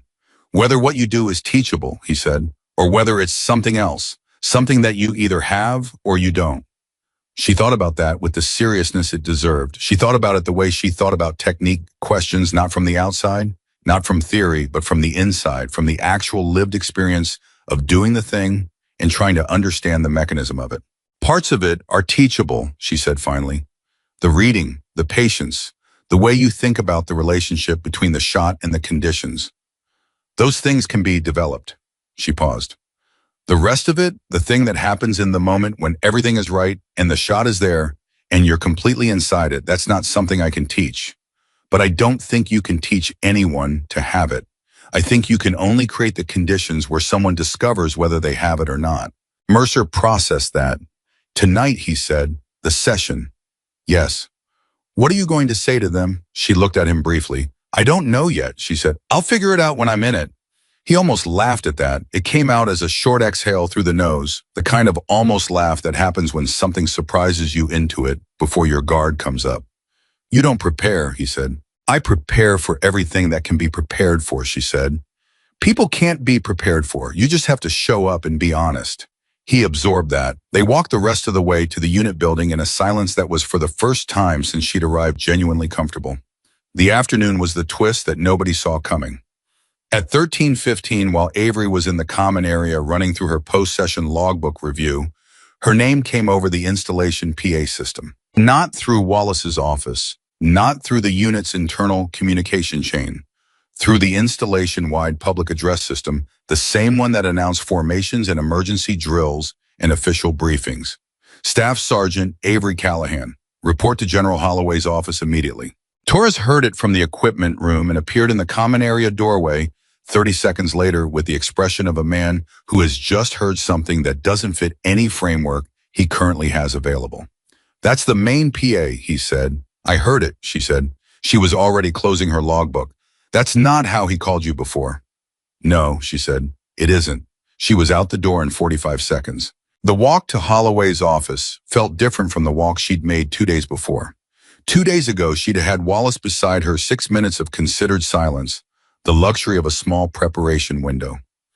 This time she was alone, and the PA system had announced her name to every person on the installation, and she could feel in the quality of the air around her, in the way 2 soldiers she passed on the path looked at her with the quick, assessing look of people trying to place a name. They've just heard that something had changed in the dimensions of the situation. She knocked on Holloway's office door at 1322. Enter. She went in. Holloway was standing. Wallace was there, standing to the side with the folder she'd last seen the night before. And beside Wallace, seated in the chair that Wallace had occupied during her first meeting with the general, was a man she had never seen before. I was in his late 50s. Civilian clothes, but the posture was military. Not active duty military, but the kind of posture that doesn't fully leave a person after decades of having it required of them. His eyes were the color of deep water and had the particular quality of eyes that spend most of their time watching rather than speaking. She recognized him the way you recognize a type before you recognize a person. She had met men like this before. In classified spaces, before classified missions in the company of people whose names were on no public record. He stood when she entered. Staff Sergeant Callahan, he said.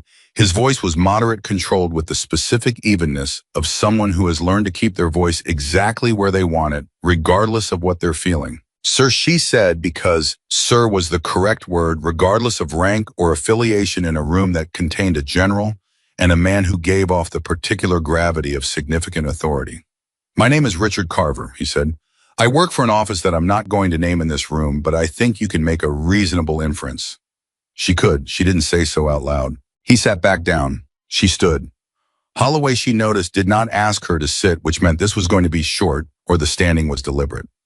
I was one of the two civilian observers at Saturday's evaluation, Carver said. The taller one. I know, she said. I thought you might. He looked at her with the measuring attention of a man deciding something in real time. I've spent the last 3 days reviewing a file I've had access to for 6 years and have never had reason to revisit until 72 hours ago when I watched you put 3 rounds into a steel plate at 200 meters and then write in your logbook like you just finished a grocery list.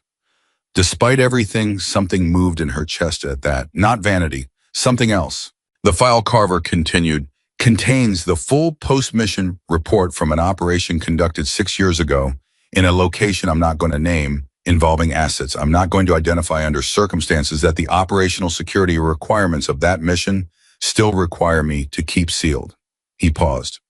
What I can tell you is that the review process that has been in progress for the last several months, a routine day-class review, nothing unusual has reached the portion of the file that contains the record of your shot, and the people responsible for that review have made a recommendation. He reached into the jacket he was wearing and produced a single folded sheet of paper. He held it out to her. She looked at it for a moment before taking it. Then she crossed the room, took it from his hand, unfolded it, and read it. It took her 40 seconds to read. She read it once, then she read it again. Then she folded it back along its original creases and held it at her side. The room was completely quiet. Holloway was watching her face with the focused attention of a man trying to read a landscape he doesn't fully know. What does it say? It was Wallace who spoke, and he spoke with the careful gentleness of a man who understands that he is asking something that is not entirely his business, and is asking anyway because he cares. She looked at him, then at Holloway, then at Carver. They want to upgrade the commendation, she said. The classification on the achievement record, what was documented as an operational distinction. She stopped for a moment. She was doing the thing where she made sure her voice was going to hold before she let it carry words. It held. They want to upgrade it to the Distinguished Service Cross. The silence that landed in the room after that sentence was the kind of silence that only happens when something very large and very real has been said in a space that wasn't fully prepared to contain it. The Distinguished Service Cross, second only to the Medal of Honor, given for extraordinary heroism in actual combat against an armed enemy force. Holloway's jaw was absolutely set.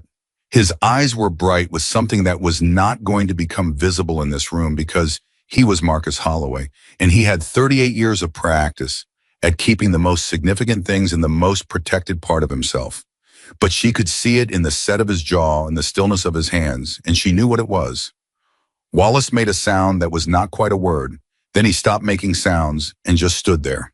Carver was watching her with the careful, unreadable expression of a man who delivers significant news regularly and has learned not to react to the recipient's reaction. It would require a formal ceremony, Carver said. Public record. Your name, the documented achievement, the distance, the verified result, the operational context in general terms. The mission details remain sealed, but the act itself and the outcome would be on the official record. She looked at the folded paper in her hand. She thought about the mountain, the wind, the cold, the crosshairs on a target that every rational calculation said she couldn't hit. The half-second of stillness between the exhale and the trigger. 7 people. She thought about 7 people getting on a plane and coming home. Not knowing most of them, not being able to know exactly what had made the difference.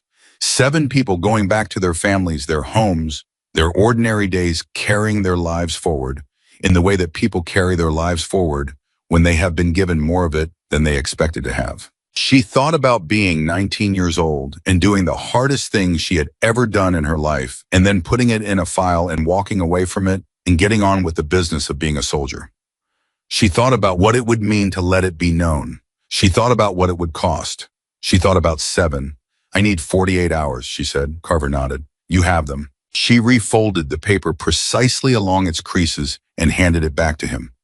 Keep it until I give you my answer, she said. I don't want to carry it around. He took it. He looked at her for a moment with something in his expression that was harder to categorize than anything else he'd shown her. Something that might in a different context have been called admiration, though she suspected he would have rejected the word if she'd said it. She turned to Holloway. "Sir?" "Callahan," he said. His voice was very steady. "I'd like to go back to work now," she said. He looked at her for a long moment. Then, dismissed. She walked out. She was 20 meters down the corridor when she heard Wallace's voice behind her, quiet and quick, "Callahan." She stopped. She turned. He had come out of this office behind her and was standing in the corridor with his hands in his pockets and the expression of a man who has something to say that he hasn't entirely found the words for yet. 48 hours is the right call," he said. "Don't let anyone rush you." She looked at him. "Did Holloway send you out here to say that?" "No," he said. "He didn't." She held his gaze for a moment. "Thank you, Wallace." She turned and walked back toward the unit building, and she did not let herself think about the Distinguished Service Cross or the ceremony or the public record or the 7 people or the mountain for the rest of the afternoon, because there was a session tonight, and there were soldiers who were showing up with their logbooks expecting something from her, and that was the work that was in front of her, and the work in front of her was where she kept her attention. Always. They started arriving at 1900. Reeves came first, which surprised her. She'd have bet on Torres. And he came with his logbook under his arm and the expression of a man who has committed to something and is going to see it through, regardless of how uncomfortable it gets. Kim came 3 minutes later, then 2 other members of the unit she'd had less direct interaction with, Specialist Grant and Staff Sergeant Okafor, both of whom had the careful posture of people entering a situation they aren't entirely sure about. Torres came last with 2 cups of coffee, one of which he set in front of her without being asked. Mercer was already there.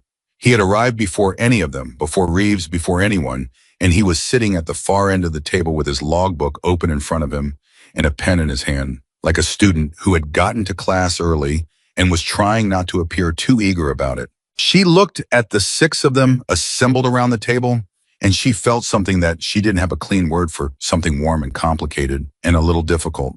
The feeling of being looked to by people who didn't look to many people, and knowing that what she said in the next 2 hours was going to matter to them in ways that went beyond technique. She set her own logbook on the table. She didn't open it. "I'm not going to give you a lecture," she said, "and I'm not going to tell you that what I do is better than what you do. It's different. Some of what's different is transferable and some isn't. What I'd like to do is look at your data and talk about what I see." Nobody spoke. "Open your logbooks to any session from the last 2 weeks," she said. "Any session you think was representative of where you are." The sound of pages turning filled the room. She started with Reeves because he'd come first, and that meant something. She looked at his logbook entries with the focused attention she brought to everything, not skimming, not performing engagement, but actually reading. Looking at the numbers and then looking at what was around the numbers. The wind readings, the intervals between shots, the self-assessment notes in the margin. "You're correcting late," she said. He looked up. "Late. Your adjustments are accurate, but they're coming after the variance rather than anticipating it. You're reacting to the wind instead of reading ahead of it." She pointed to a specific entry. "Here, wind shift between rounds 2 and 3. You corrected on round 4. By 3, you should have already seen it coming." He frowned at the entry. The instruments showed the shift between 2 and 3. "I know," she said, "but the instruments are reading what already happened. I'm asking you to read what's about to happen." He looked at her. "How?" "Watch the grass," she said. "Watch the mirage layer. Watch the way the air moves at the mid-range markers before it gets to the target. The wind tells you what it's going to do before it does it. You just have to stop relying on instruments to tell you what you should be seeing with your own eyes." Reeves was quiet. He looked at his logbook. He looked at her. "Can you show me what that looks like?" "Tomorrow on the range," she said. "Yes." She moved to Kim. His data was cleaner, more consistent between sessions, less variance in his self-assessment. But there was a pattern in it that she had noticed in the wind reading drill earlier in the week. "You're breathing wrong," she said. Kim blinked. Your fundamentals are technically correct," she said. "But technically correct isn't the same as naturally right. Your breath control is deliberate. You're managing it. I can see it in the shot intervals. There's a half-second hesitation right before every trigger, pull, where you're holding the breath instead of releasing into the natural pause." He was quiet for a moment. "I've always done it that way." "I know, it's working. Your scores are good. But good isn't where your ceiling is. She paused. The natural pause between exhales is about 3/4 of a second. In those 3/4 of a second, the body is completely still. That's your window. You don't need to manufacture it. You just need to stop interfering with it. Kim wrote something in his logbook. He wrote it slowly, the way you write something that you want to get exactly right. She worked through the others, Grant Okafor, and in each logbook she found something because she had learned a long time ago that everyone's data contains the truth about them if you know how to read it. Not just the scores, the self-assessments, the notes in the margins, the sessions that someone had rated excellent when she could see from the numbers that they'd had an off day and were being generous with themselves, in the sessions where the scores were strong, but the note said correctable, which was the signature of someone who understood the difference between passing and being right. Then she got to Mercer. He slid his logbook across the table without being asked. He did it with the particular deliberateness of a man who has made a significant decision and is executing it before he can talk himself out of it. She looked at his data for a long time. The room was completely quiet. Everyone was watching, though most of them were trying to appear not to be watching. Mercer's logbook was immaculate. 20 years of immaculate data session. Dates, distances, scores, conditions, self-assessments, adjustments, made adjustments needed. It was the logbook of a man who had taken the work seriously his entire career, who had shown up every time and put it all down honestly and never stopped trying to be better at it. She looked at the entries from the last 6 months. She looked at the self-assessments in the margins, his margins. Unlike the others, were dense with notation, full of observations and questions and sometimes arguments with himself about whether he'd read a condition correctly. She looked up at him. "You already know," she said. He held her gaze. "Know what? What's holding you back?" She turned the logbook slightly so she could point to a specific entry without turning it fully toward the rest of the table, giving him the small privacy of not making this a public dissection. "Right here, 3 months ago, you had a session where conditions were perfect, you were shooting well, and then in the 4th string, something happened." He looked at the entry. His expression didn't change, but something shifted underneath it. "Your scores dropped 4 points across the string," she said. "And in the margin you wrote lost it between rounds 2 and 3. "I know what I wrote," he said quietly. "What did you mean by lost it?" Silence. "Urshan." "Mercer," she said, not unkindly, "what did you mean?" He was quiet for a long moment. The other men at the table had stopped pretending not to watch. "I was thinking about the shot score," he said. "Instead of the shot, I was thinking about how the string was going, whether I was on pace for my best session of the month. And the moment I started thinking about the score, I stopped being in the moment. In the moment I stopped being in the moment." "You lost it," she said. "I lost it," he said. She looked at him across the table. "That's not a technique problem," she said. "That's a trust problem. You stopped trusting the work and started trying to manage the outcome. The shot doesn't respond to that. The shot responds to presence." Presence. The room was very quiet. Mercer looked at his logbook for a long moment. Then he looked at her. "How do you fix it?" "You practice noticing when it's happening," she said. "The moment you feel your mind move from the shot to the score, you name it. Out loud in your head, wherever. You just name it and bring yourself back. It takes time. It's not a switch. But awareness is where it starts." He nodded.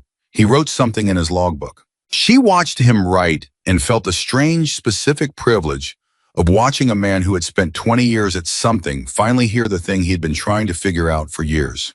The session ran for 2 hours and 20 minutes. At the end of it, nobody moved immediately.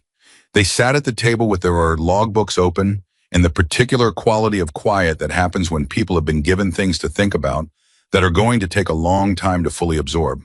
Torres spoke first. "Same time next week." She looked around the table. "If it's useful." "It's useful," Reeves said, and the bluntness of it, the complete absence of hedging in it, made several people nod without speaking. She closed her logbook. She picked up her coffee, which had been cold for an hour. She drank it anyway. "One more thing," she said. They looked at her. "Everything we talked about tonight, it only works if you're honest in your logbooks. Not honest for show, actually honest. The difference between correctable and excellent is not about ego, it's about data, and bad data doesn't help anyone." Mercer looked down at his logbook. He looked at the entry she'd identified. Then he crossed out the self-assessment he'd written 3 months ago and wrote a single word in its place. She didn't ask what the word was. She didn't need to. She stood up, said good night, and walked to her bunk. She lay in the dark and thought about 48 hours. She thought about the Distinguished Service Cross and the ceremony and the public record and the 7 people who had come home. And she thought about what it would mean to say yes and what it would mean to say no, and whether the difference between the two was really about the award at all, or whether it was about something older and quieter and harder to name than any of that. At Oak 200, she sat up. She got out of her bunk. She went to the small desk in her room. She opened her logbook to a blank page. At the top of the page, she wrote 48 hours. Below it, she wrote 2 columns, yes and no. She sat for a long time looking at the 2 blank columns. Then very slowly she began to write. Not reasons, not arguments, just the truth as close as she could get to it, the way she always got close to the truth by writing it down in the dark without anyone watching, where the only standard was accuracy. She wrote for 40 minutes. Then she closed the logbook. She turned off the desk lamp. She went back to her bunk. This time she slept. She was at the range by 06:15. Not because range time started at 0700. Not because anyone had asked her to be there early. She was there because the decision she had made at 0200 in the dark, writing in her logbook with nobody watching, needed to be tested against the thing that had always told her the truth about herself. Not the page, not the words she'd written, the rifle, the distance, the wind. She set up alone, no spotter, no observers, just her and the Barrett and the cold morning air and the targets at the distances she chose. She started at 800. She ran 1 string 5 rounds and didn't look at where they landed before she'd completed the string and written her self-assessment in the logbook. Then she looked. Then she compared what she'd written to what she saw. They matched. She moved to 1-200. Same process. They matched again. She kept going. 1-800, 2-400. Each distance a question she was asking herself, and each confirmed result an answer she was receiving. And the accumulated answers were building toward a single conclusion that she'd already reached in the dark, but needed to reach again, in the light with the rifle in her hands and the wind on her face and nothing between her and the truth of the moment. At 200 meters, she stopped. She looked down range for a long time without touching the rifle. She thought about 40 minutes of writing in the dark.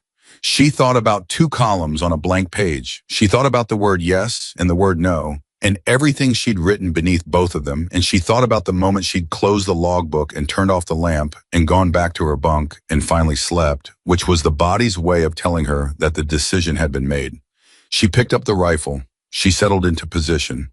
She fired 1 round at 200 meters. She didn't wait for the sound of the impact. She already knew.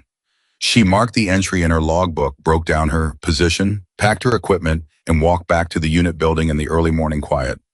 Torres was in the common area when she came in. He had 2 cups of coffee on the table and his logbook open in front of him and the expression of a man who had been there for a while. You were on the range early, he said. Yes. Lone, yes. Spatium. He looked at her. You made a decision. It wasn't a question. She had learned that Torres asked questions when he wasn't sure and made statements when he was, and right now he was sure. Yes, she said.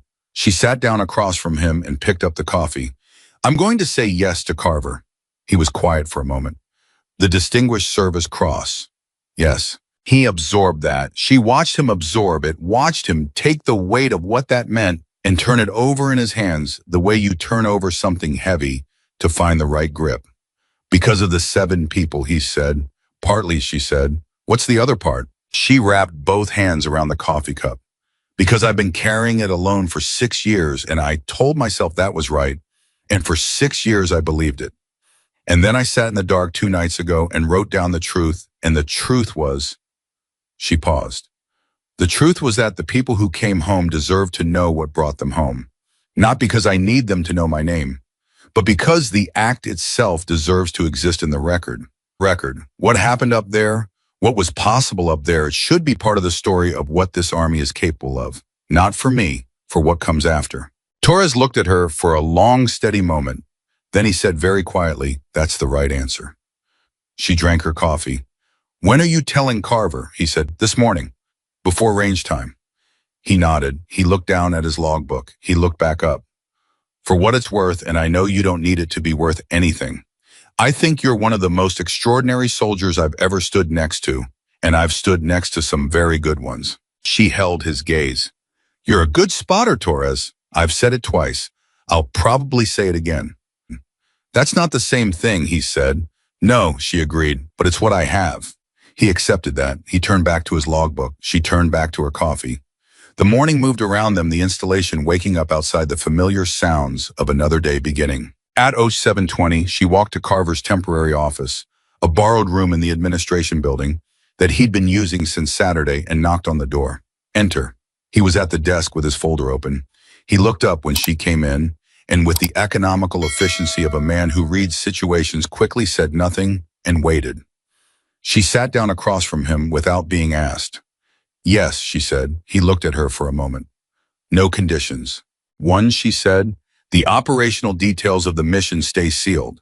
Everything that's already classified stays classified.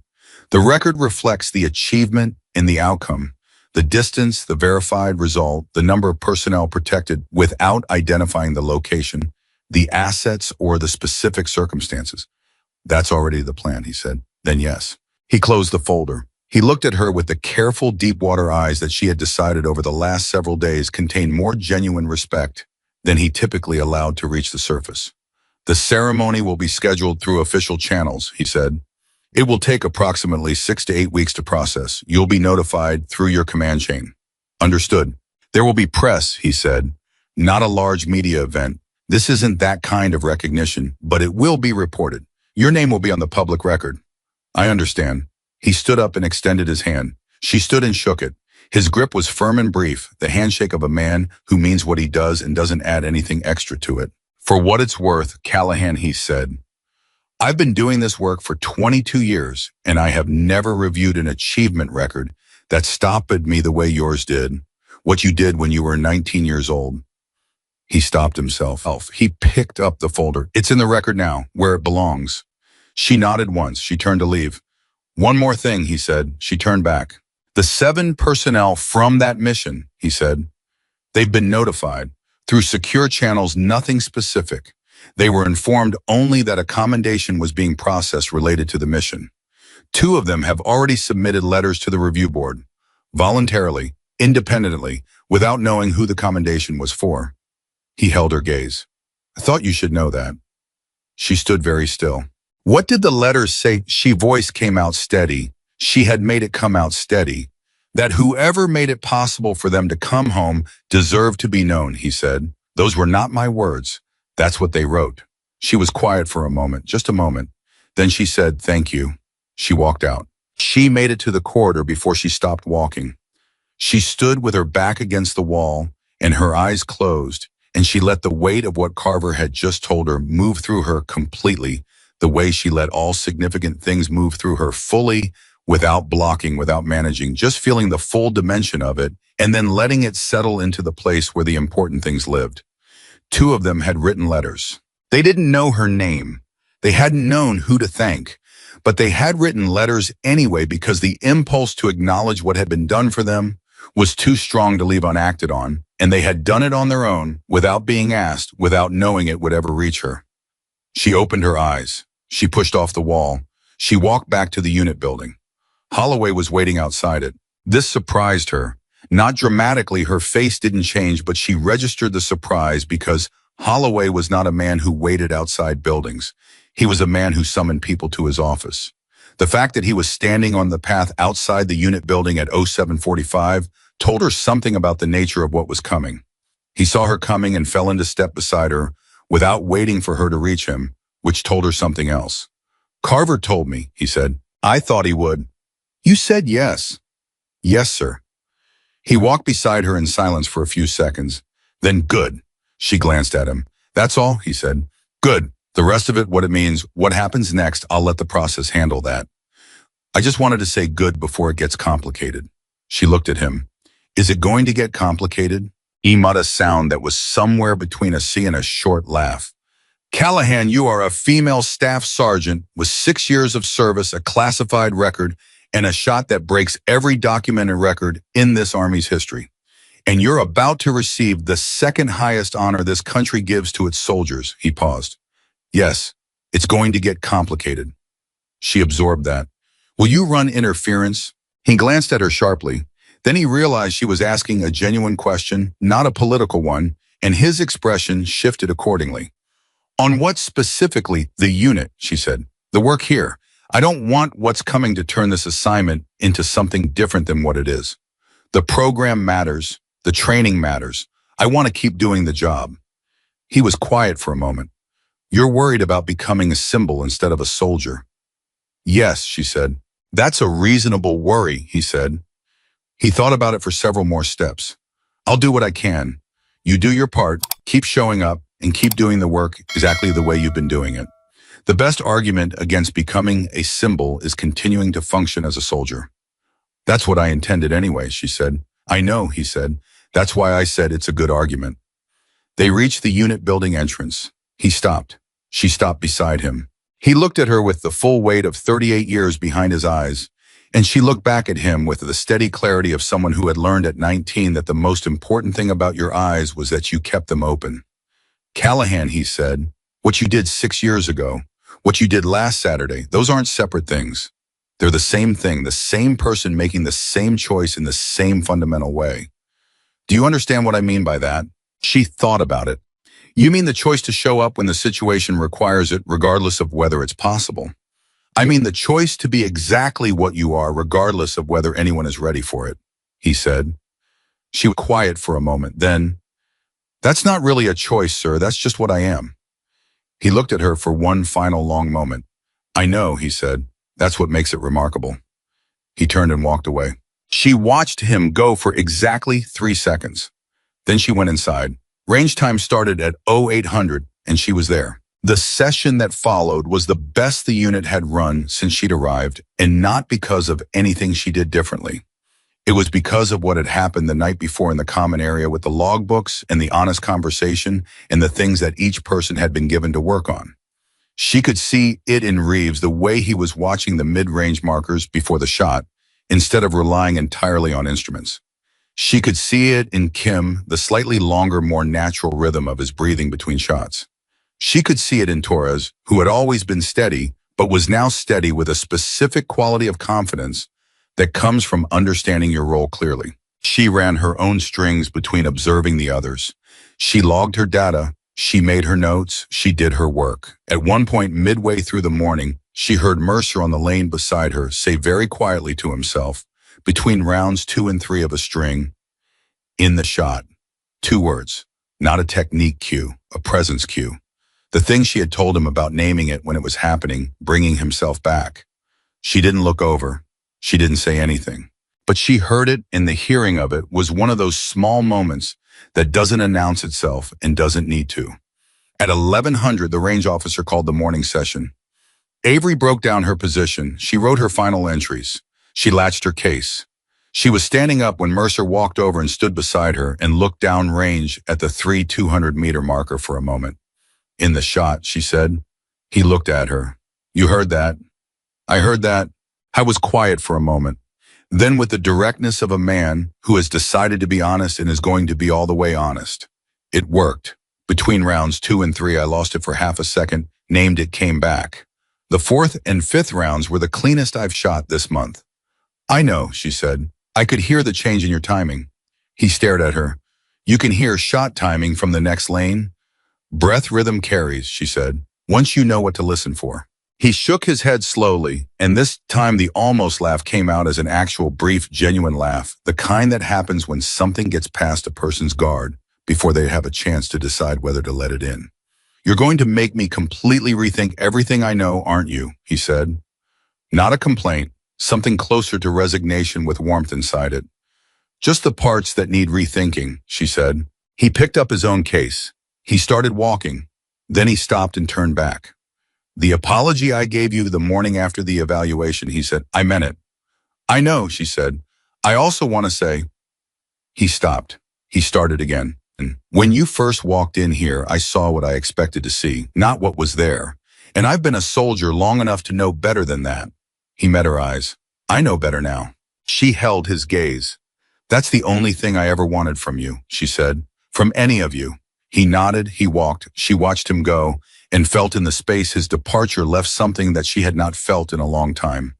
Not emptiness, not absence, but the particular quality of a space that is open rather than hollow. A space that something has moved through and left clean. The complicated part arrived 4 days later, exactly as Holloway had predicted. It came in the form of a journalist, a woman named Lena Park, credentialed and polite, and with the particular focused attention of someone who is very good at finding the angle in a story and has already decided what angle she wants. She came through official channels, properly cleared, with a briefing packet that outlined exactly what was and wasn't available for discussion. Avery met her in a conference room in the administration building, with Wallace present as a witness and Carver's briefing parameters on the table between them. Lena Park looked at her across the table with the bright, assessing eyes of someone who is trying to decide how hard this is going to be. "Staff Sergeant Callahan," she said, "I appreciate you agreeing to speak with me." "I was asked to," Avery said. "That's not quite the same as agreeing." A brief pause. "Fair point." Lena Park looked at her notes. "I've been given the documented achievement distance confirmed result number of personnel protected. I've been told the operational details are classified and I'm not going to pursue them." She looked up. "What I'd like to understand is the person, not the record, the person who made the record." Avery looked at her steadily. "What would you like to know?" "How old were you?" 19. Lena Park wrote something. "How long had you been in the Army?" 14 months, she wrote again. "When you made the shot, the real shot, not last Saturday, but 6 years ago, what were you thinking?" Avery was quiet for a moment, not performing thoughtfulness, actually thinking about the question because it deserved an actual answer.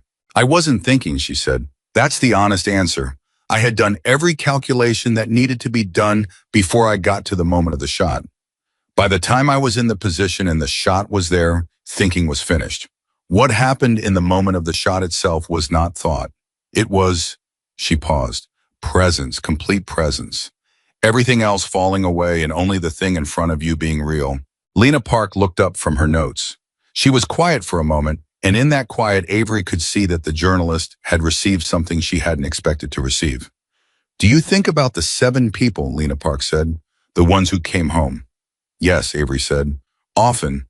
When the moment asked me to," she said. "Not as a memorial, not as a trophy. Just when the moment asked me to, I think about them. I think about the fact that they went home. That's enough." Lena Park set her pen down. She looked at Avery with an expression that had moved over the course of this conversation from professional assessment to something more genuinely human. "Is there anything you want people to know?" she said. "Anything you want to say in your own words about any of this?" Avery thought about it. She thought about Holloway standing outside the unit building saying that's what makes it remarkable. She thought about Torres saying, "I thought I understood what the top of this thing looked like, and I was wrong." She thought about Mercer saying, "I saw what I expected to see, not what was there." She thought about 2 unnamed people submitting letters to a review board without knowing whose name was on the commendation, because the impulse to acknowledge what had been done for them was too strong to leave unacted on. "Yes," she said. Lena Park picked up her pen. "The shot was possible," Avery said, "because it had to be.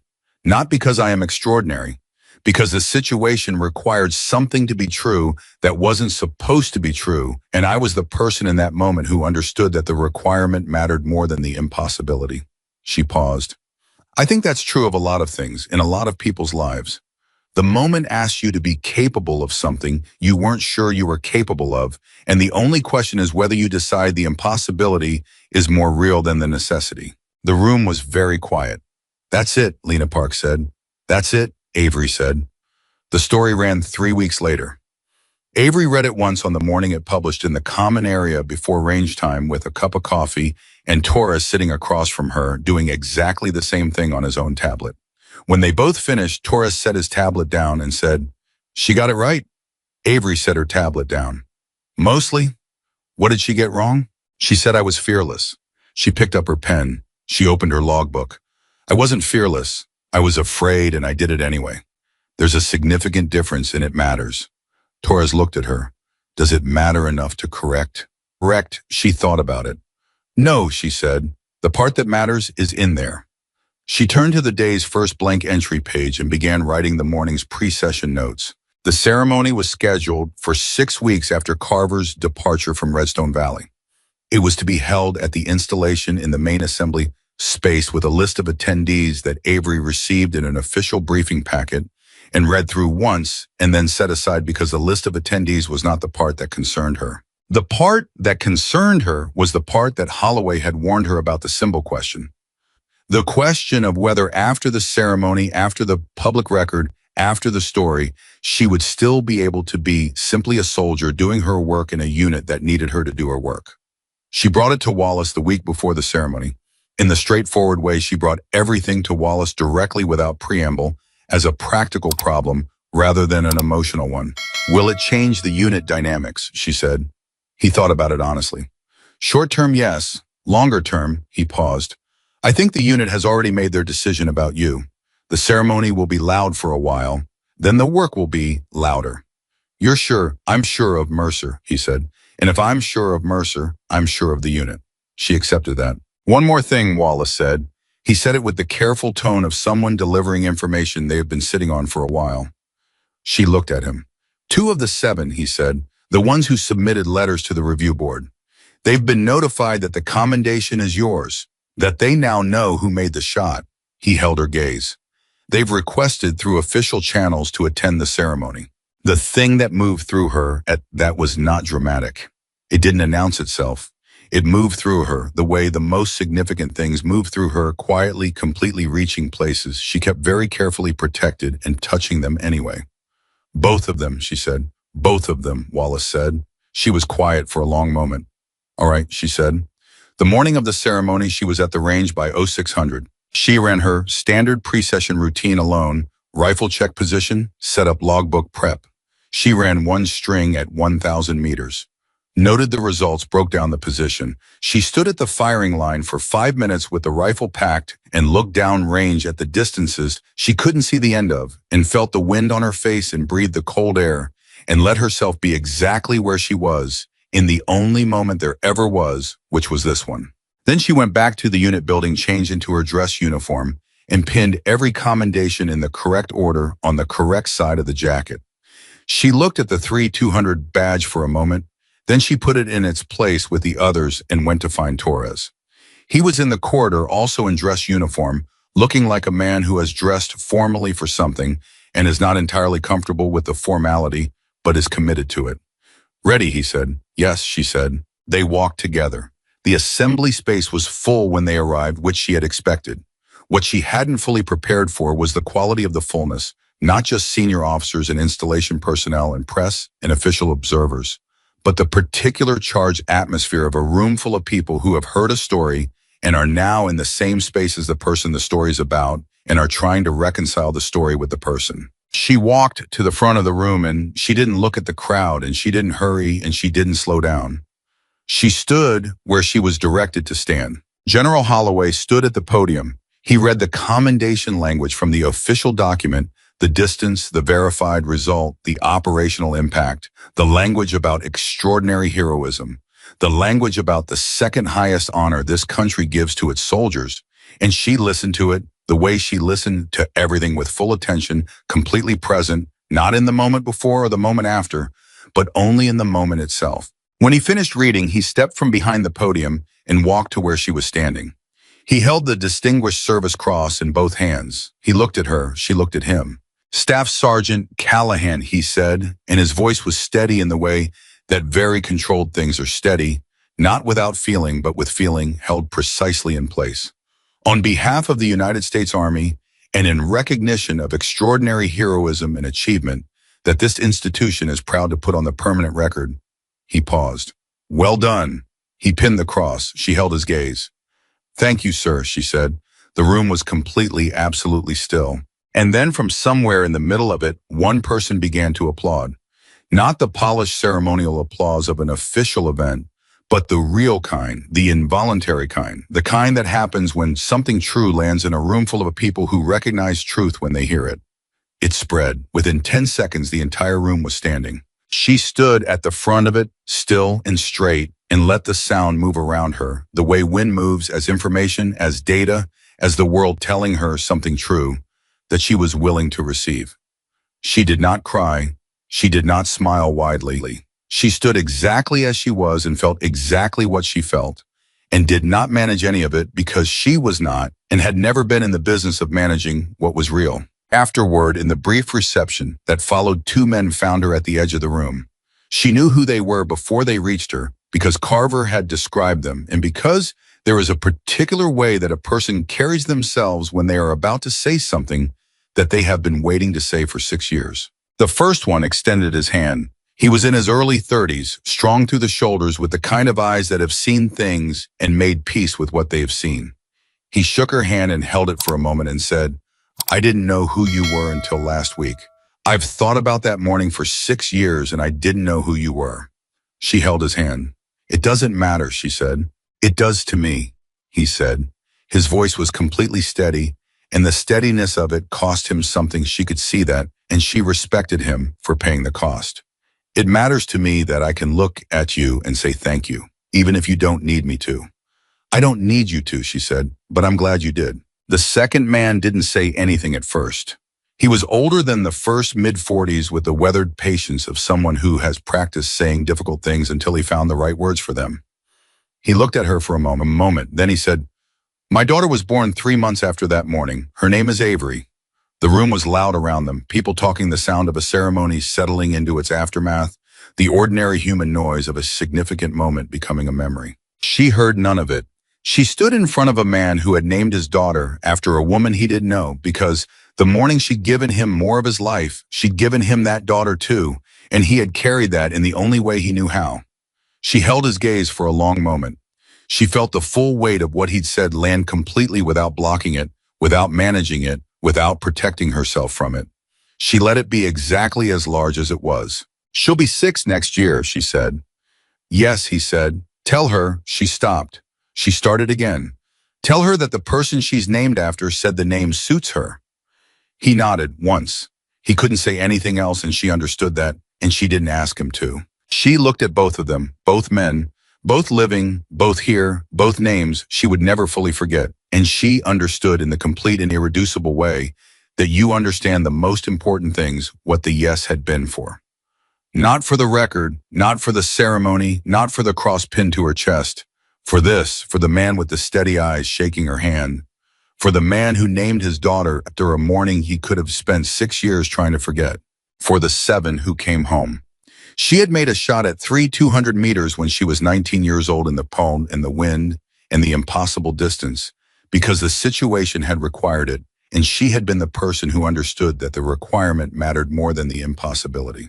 She had carried it alone for 6 years because she had thought that was what it required. She had been wrong about that part, and she was honest enough to know it. She was still Avery Callahan. She still ran 5 miles in the morning before anyone else was awake. She still wrote everything down in precise, honest language in her logbook.